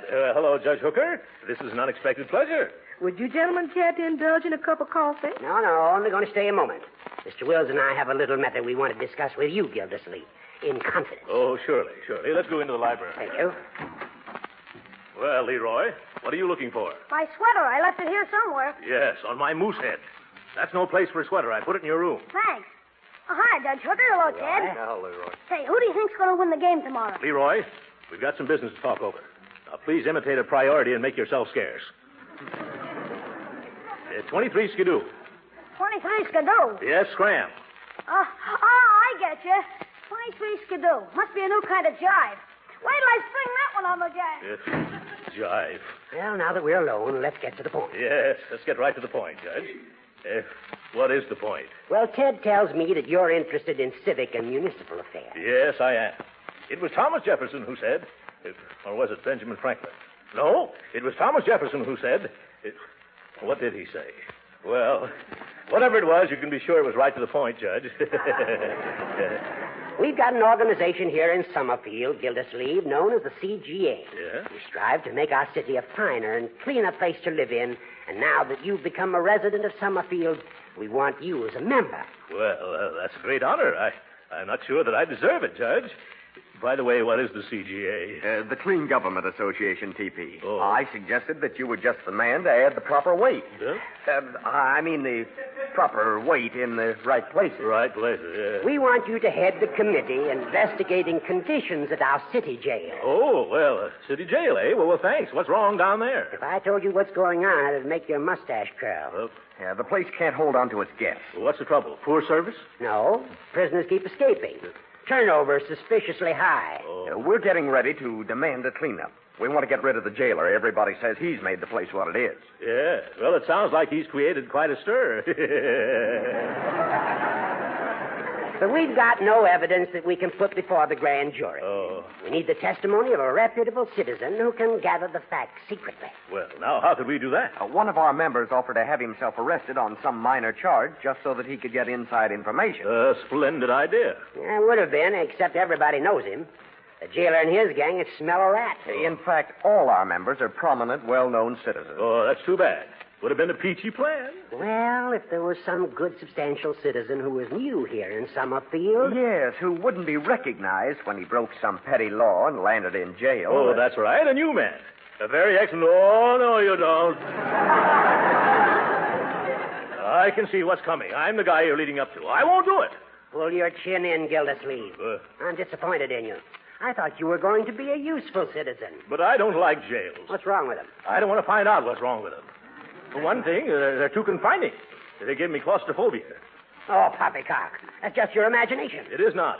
I've got claustrophobia so bad I can't even wear a double-breasted vest. But you're just the man we need. Where else can we find someone with your alertness and intelligence and daring? No place. Thanks for the compliment, Ted. I appreciate the honor, too. But no matter how thin you slice it, it's still 30 days in the clink. Oh, what's the use, Ted? He's all bull and bellow, no beef and brawn. No, look here, you. One more crack like that, and I'll fracture your skull with a hot marshmallow. Gildersleeve, you couldn't fracture a poached egg without getting winded. Why, you little legal linthead, I've got a good idea. Oh, you haven't had a good idea since you put on long pants. That settles it, Ted. Don't hold me back. I'm good. Gentlemen, please. This is a meeting about law and order. Well, just because he's the law, he can't order me around. I am not trying to order you around, guilty old man. Oh, so now I'm an old man, am I? Stop acting like a baby. Yeah, I did. If you had any gumption, you'd help us clean up this town, Gildersleeve.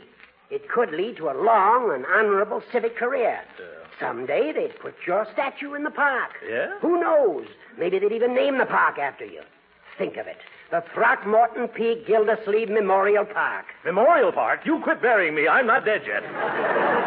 But this plan is foolproof, T.P. The minute you have all the evidence, let us know, and Judge Hooker will get you out of jail with a writ of habeas corpus. Sure. You see?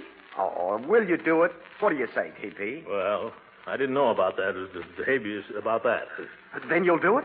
Well, if I really can make this town a cleaner, finer place to live in, yes. Ooh, what am I saying? I knew he'd do it, Ted. Well, what's our first move? Gildy's got to get himself arrested for some minor offense. Now, let's see. What could he do? I know. Go downtown Gildersleeve and pick a fight with a policeman. Talk back. Make him mad. Sass him. Say, that's something I've always wanted to do. Sass a cop. This is going to be fun. Yeah, maybe.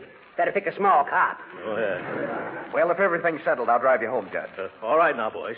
And don't forget, Hooker, when I give the CGA the SOS, you get me out PDQ.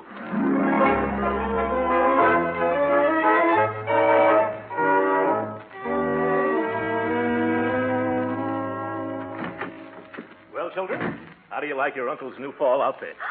Why, Uncle Mort, you look like a tramp. Yeah, what's the idea of the dark glasses? I'm going downtown to have myself arrested. What's the matter? Lose a bet on the Dodgers? No, Leroy. I'm only doing this to help make Summerfield a finer, cleaner place to live in. Not going to jail? Yes. Now, don't tell a soul, but I'm going there to investigate conditions for the Clean Government Association. Oh, I didn't understand. Well, don't you get it, sis? Unc something like a G-man. Yeah. Oh, boy, wait till I tell the gang. Leroy, if one word leaks out about this, I'll be thrown right out of jail. Oh, gee, Unc, I wouldn't want that to happen. Yeah. I'll keep quiet. But I still don't understand why you're wearing those terrible-looking old clothes. Yeah, boy, is that a corny outfit. It's a disguise, Leroy. You like it? It's an old sack suit. Sack suit, huh? Looks like I forgot to take out the potatoes. Yeah. Well, it's 7 or 8 years old, Leroy. I wonder if suits fitted tighter then or if I've expanded.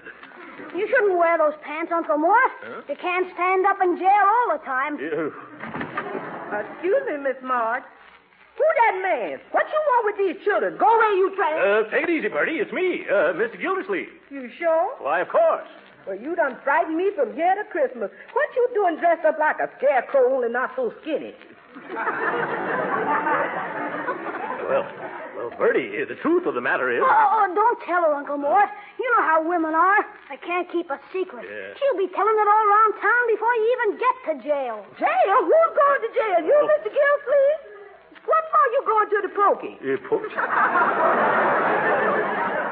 What did I tell you? She's starting to broadcast already. Leroy, you spill the beans yourself. What beans? Now, what's going on around here? Oh, Margie will explain to you later, Bertie. And meanwhile, if you just keep quiet and don't mention this to anybody, I'll be able to get any jail without any trouble. You will? Yes. Well, there's a lot of things I could say at this point, but I'm just going to keep my mouth shut. Oh, run along, Bertie. I'll try to explain to you later on. If I ever find out myself. Yeah. Okay, but I got a feeling in my bones, and it ain't rheumatism. Yeah. Well, what do you think, children? Do I look shabby enough? Sure, you look pretty good. That is, pretty bad, pretty good. Don't you think so, Marge? Well, I don't know. There's something that doesn't quite fit in with the rest. Oh, yes, your mustache. That's it. Now, see here, Marjorie. I'm not going to shave off my mustache, even if it means I won't be able to get into that jail. Oh, you needn't shave it. Just trim it a little so it won't look so dapper. No. Yes, now, come on. Here's a pair of manicure. Nothing doing, Marjorie. Don't you dare touch a hair. Hold his head, Leroy. Okay, sis. Hold still, Uncle. Oh, Leroy, stop that. Quit. Cut it out, children. Uncle. It's taken me years to stop, Marjorie. You'll ruin the shape. Hold still, Uncle. Stop it. Leave my mustache alone. Oh, that's my nose you're trimming.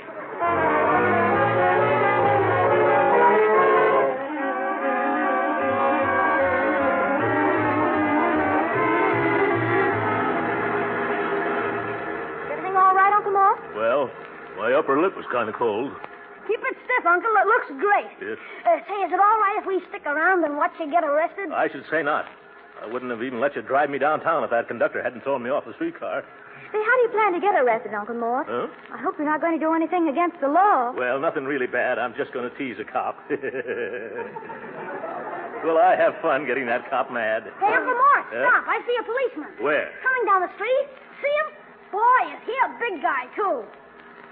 Hey, Uncle Mort, you're not stopping. No sense in taking just the first policeman you see, Leroy. What's wrong with this one? Well, I'd kind of like to shop around for a little while, I mean. But you know how hard policemen are to find when you want one. Huh? Now's your chance. Gee, Unc, ain't you gonna? Well, all right, if you insist. Come on, Unc. Don't rush me, young man.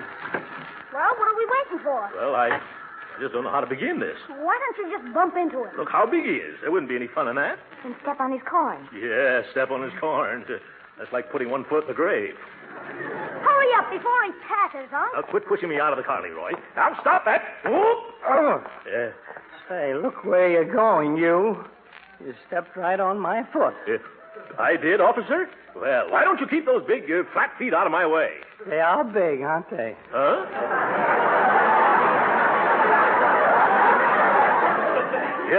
Yes, they are big. And clumsy, too. That's true. You know, I have the worst time with them, especially when I dance. I'm not interested in your waltzing dogs. Now, out of my way before I get tough. Oh, don't shout. I've got a splitting headache as it is. Oh, you have?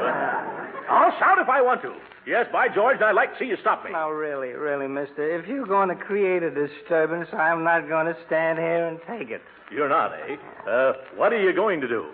I'm going home to bed. Oh!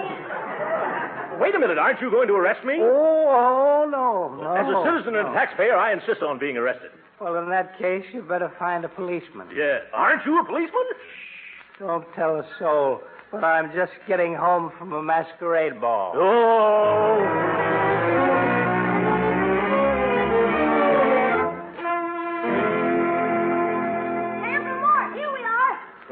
I wish you two children would stop following me around. You're just a jinx. Oh. No matter what I try, I can't get myself arrested. Well, did you walk on the grass in the park and pick the flowers like I told you to do? Yes, but that didn't work. Well, you should have waited till you saw a policeman. I did, and all he did was wink at me.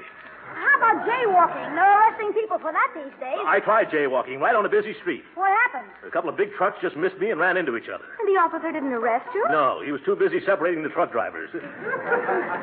I even tried to steal a mounted policeman's horse. That should have landed you smack in the hoosh gout. Well, it would have, except this was a burglar-proof horse. What do you mean? He just sat down in the gutter and refused to move. Well, maybe you better give up, Uncle Mort. No, sir. I'm just as stubborn as the police department. I'm going to jail this afternoon if it takes me all night. Unc, I've been thinking. I know what'll do the trick. What is it, my boy? What is it? You see that pile of bricks? The bricks? Yes? And see all the pretty store windows? Oh, Leroy, I don't want to hurt those shopkeepers. Okay, then. How about that row of empty stores across the street? You couldn't hurt anybody there. You're a bright boy, Leroy. Now, you children go back to the car and pretend you don't know me. All right. So long, Uncle Mort. I hope you make it this time. Yeah, thanks. Better take an armful in case I miss. Well, here goes. It doesn't seem to attract any attention. I better try again. What kind of a neighborhood is this? Well, I'll wake him up this time. This is fun.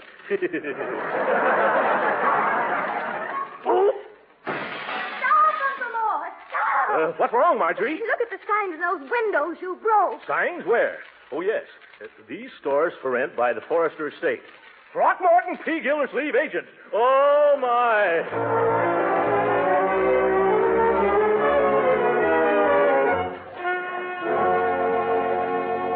Now, go on, Unc. Here comes a guy. Yeah? Do as I told you, and they can't keep you out of the coop. Oh, but this is ridiculous, Leroy. I'm a little embarrassed. I'll get stage fright. Well, you said it was for a worthy cause. I'll be waiting, Unc. I don't like this. Excuse me, buddy, but could you spare a dime for a worthy cup of coffee? Why, sure, pal. I've been up against it myself. Here's a quarter. Oh. That's all right. Keep it up. Sooner or later, somebody's going to complain to the cop on the corner. Oh, to think. A Gildersleeve hustling handouts on the highway. Here comes another customer, Uncle Mort. Okay. Makes me feel like a cat. Pardon me, lady, but could you spare a dime for a cup of coffee? Why, you poor man, I'll do better than that. I'm going to take you to the nearest restaurant and buy you a nice hot meal. But, madam, I've had my luncheon already. I just forgot to drink my coffee.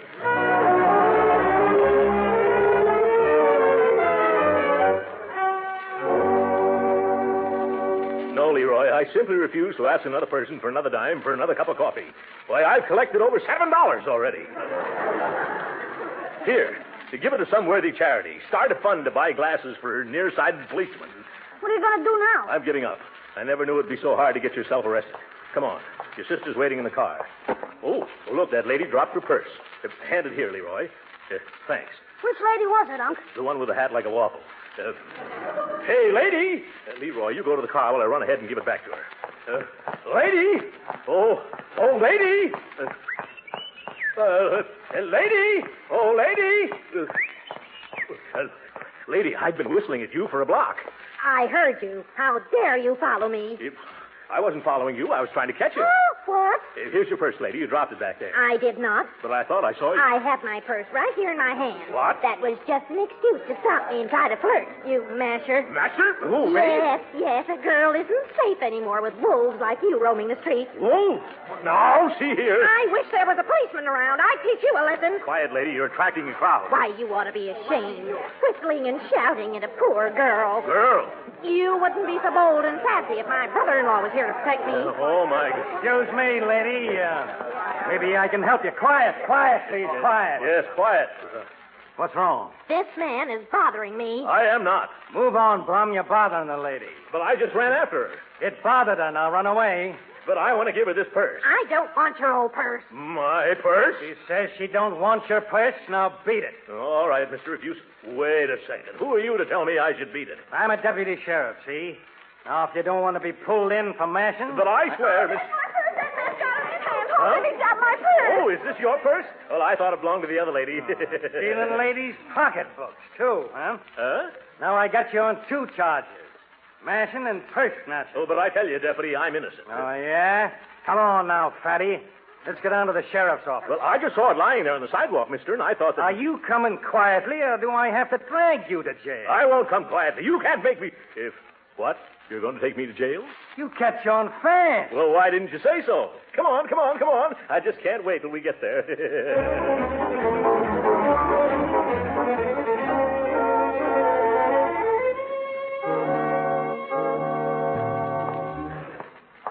In here, fatso. If that's so. Come on, step in there. You think I'm going to carry you across the threshold? No. I'll walk. Hey, Spud, you got a roommate. Show this guy the ropes. Sure. Well, make yourself at home, Bunky. What's your name? Gildersleeve. Throckmorton P. Gildersleeve. Boy, did you pick yourself a phony moniker. What? Nobody'd ever believe that one. But I assure you, sir, that's my name. Look here, Spud. I don't want to stay around here a moment longer than I have to. Who does? How's the chances of getting out? I don't know. You got a good lawyer? No. I mean, how's chances of escaping? You mean ticket on the lam? Well, if you want to be technical, yes. Not a chance in the world, Bunky. This joint is airtight. But I've heard otherwise. Yeah, sure, so did I. But I'm still here. What? Why, I bet I tried everything. And I know all the tricks. You do? Yeah. That's why I'm here. Oh. On account of busting out of all the other joints. But I was told that lots of you robber chaps got free. Then somebody gave you a bum steer, pal. Huh? Why, this is the place that gave him the idea for Alcatraz. Oh, my goodness. Nobody's ever cracked this jug. Oh, I can hardly believe that. Oh, no? Huh? Well, I'll show you. Hey, deputy. Oh. Yeah? What is it, Spud? Anybody ever escape out of this cooler? No, nobody's ever escaped out of this cooler. Oh. Hey, Gildersleeve. Yes, sir? You got visitors. Oh, thank you. Come on. Fine mess Judge Hooker and Ted have gotten me into. A hot cooler. Hello, children. Are you all right, Uncle? Gee, you made it after all, didn't you, Unc? How did you manage to do it? Oh, it's a long story, Marjorie. Remind me to tell it to you some cold winter night when we've got nothing better to do. Now, I want you to get a hold of Ted and Judge Hooker. Yes? Tell them that their information was all wrong. Nobody's ever escaped out of this cooler. You mean you're just wasting your time? That's it exactly, Leroy. Now, you tell them to get me out of this rabbit hutch quick like a bunny.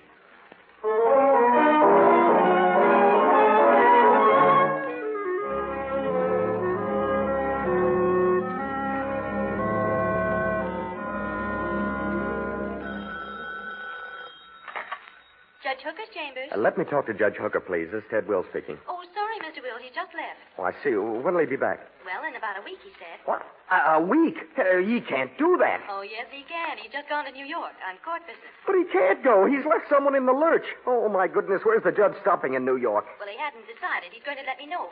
What's the trouble? He's left an innocent man here in jail. Oh, that's what all you lawyers say. Oh. Goodbye. Marge, Leroy, what are we going to do? Poor Uncle Mort. Yeah, poor Uncle Mort.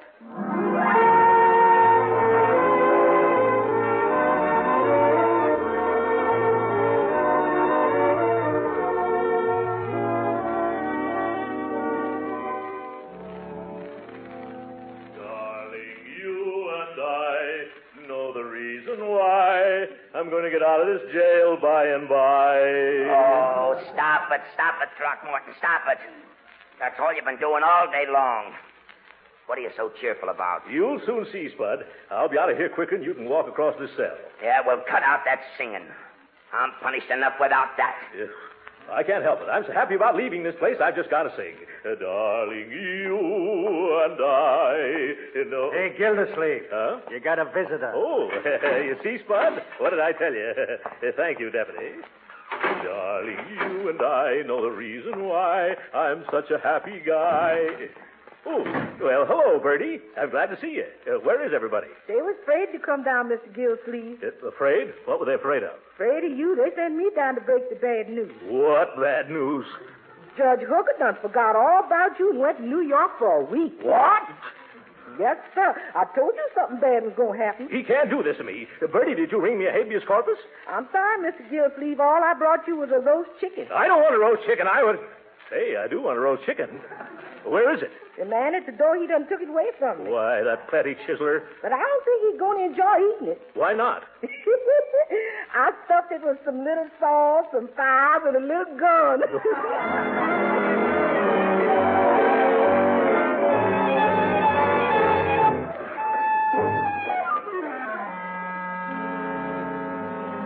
Let me out of here. You can't keep me in here. It's against the law. Throckmorton, if you don't shut up, the warden's going to send you to solitary. Let him send me to any place, as long as it's out of here. You know, you're the screwiest cellmate I ever roomed with, Bunky. Yeah? The other prisoners are circulating a petition demanding your removal. Oh. Now, why don't you just sit down like a good little fella and write another letter to the newspaper? No, I've been framed and double-crossed, and they were going to name a statue after me in a memorial park. I'm really a member of the Clean Government Association. Well, you certainly don't act like it. Huh? In the past 3 days, you've tried to set the cell on fire 4 times. Yeah. And the rest of the time, you're either trying to bribe the guards or you're organizing a jailbreak. Gildersleeve, you ain't playing the game.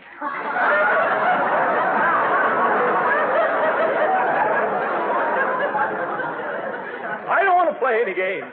I just want to play the anvil chorus on a certain judge's head with a baseball bat. All right, Gildersleeve, get your things. You're leaving. Leaving? I am? Oh, I can hardly believe that. Oh, this makes me very happy. That makes it unanimous. Oh, goodbye, Spud. Try to keep out of mischief from now on, Spud. Well, goodbye, boys. Behave yourselves. Yeah, glad to, Bum. Uncle Mort, you're free. Oh, hello, children. Hello, Ted. Hello, Hooker. Hello. Well, it took you long enough to get me out of here. Now, Gildy, it was all a mistake. Let's not discuss it here. Shall we go? Yes. But first, I want to ask you two great civic leaders a question. Where did you get your phony information? From a fortune teller? It wasn't phony. And why did you have to yell your head off about our investigation? It's all over town now. What difference does that make now, Hooker? There's nothing to prosecute here. The jail is escape-proof. I found that out. And from what I saw, it's run on the level, too. Of course it is. I knew that all along. Then why in the name of common sense did you send me here? That's just it. We didn't tell you to come here, Gildersleeve. What? No, this is the county jail. We told you to go to the city jail. Oh, my goodness.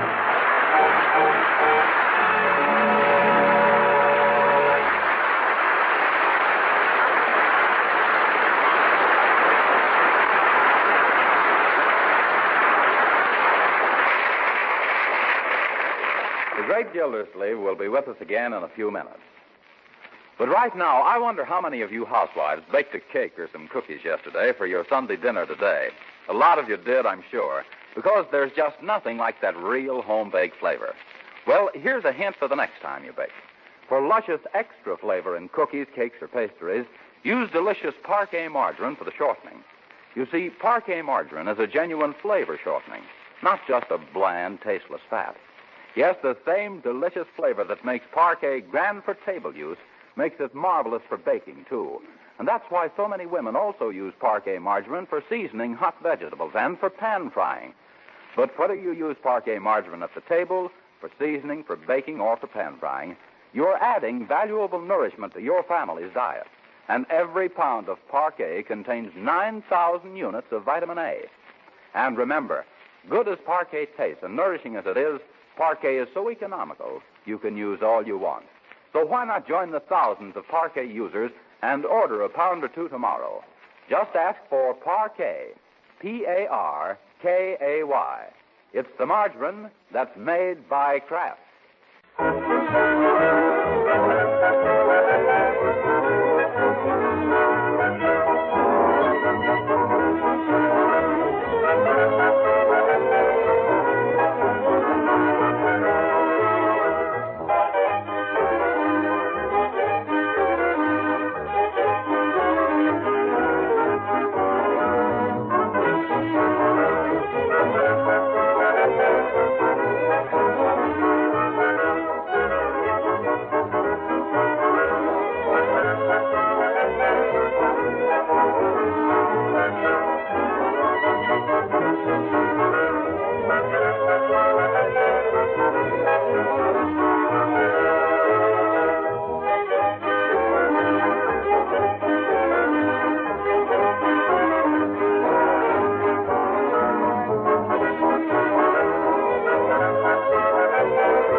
Hello? Throckmorton. Yes? Throckmorton, this is Spud. I just phoned to tell you I gave you a bum steer. You did, Spud? How? Well, somebody did escape out of that cooler. They did? Who? Me. So long, Throcky. Spud! Spud! You're not playing the game. Good night.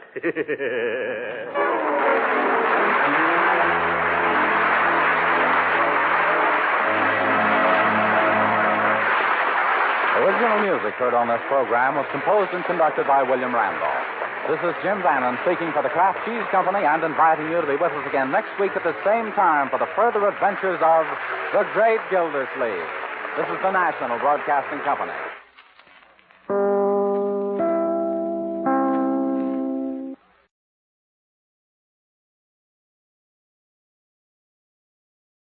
Exciting news for adventure seekers. Join us on a thrilling journey through the vibrant landscapes and diverse culture of Brazil. Lost in Brazil brings you to captivating videos showcasing heart-pounding adventures, mouth-watering cuisine, and hidden gems of this incredible country. From bustling cities to tranquil beaches, our videos capture the essence of Brazil's beauty, experience the warmth of its people, the rhythm of its music, and the thrill of exploration. Click on the link in the description to find out more. I would like to extend my sincere gratitude to Old Time Radio Research Group for their remarkable efforts in preserving and archiving the captivating world of old-time radio programs. Their invaluable contribution allows us to step back in time and experience the magic of radio history firsthand. Their link is in the description below.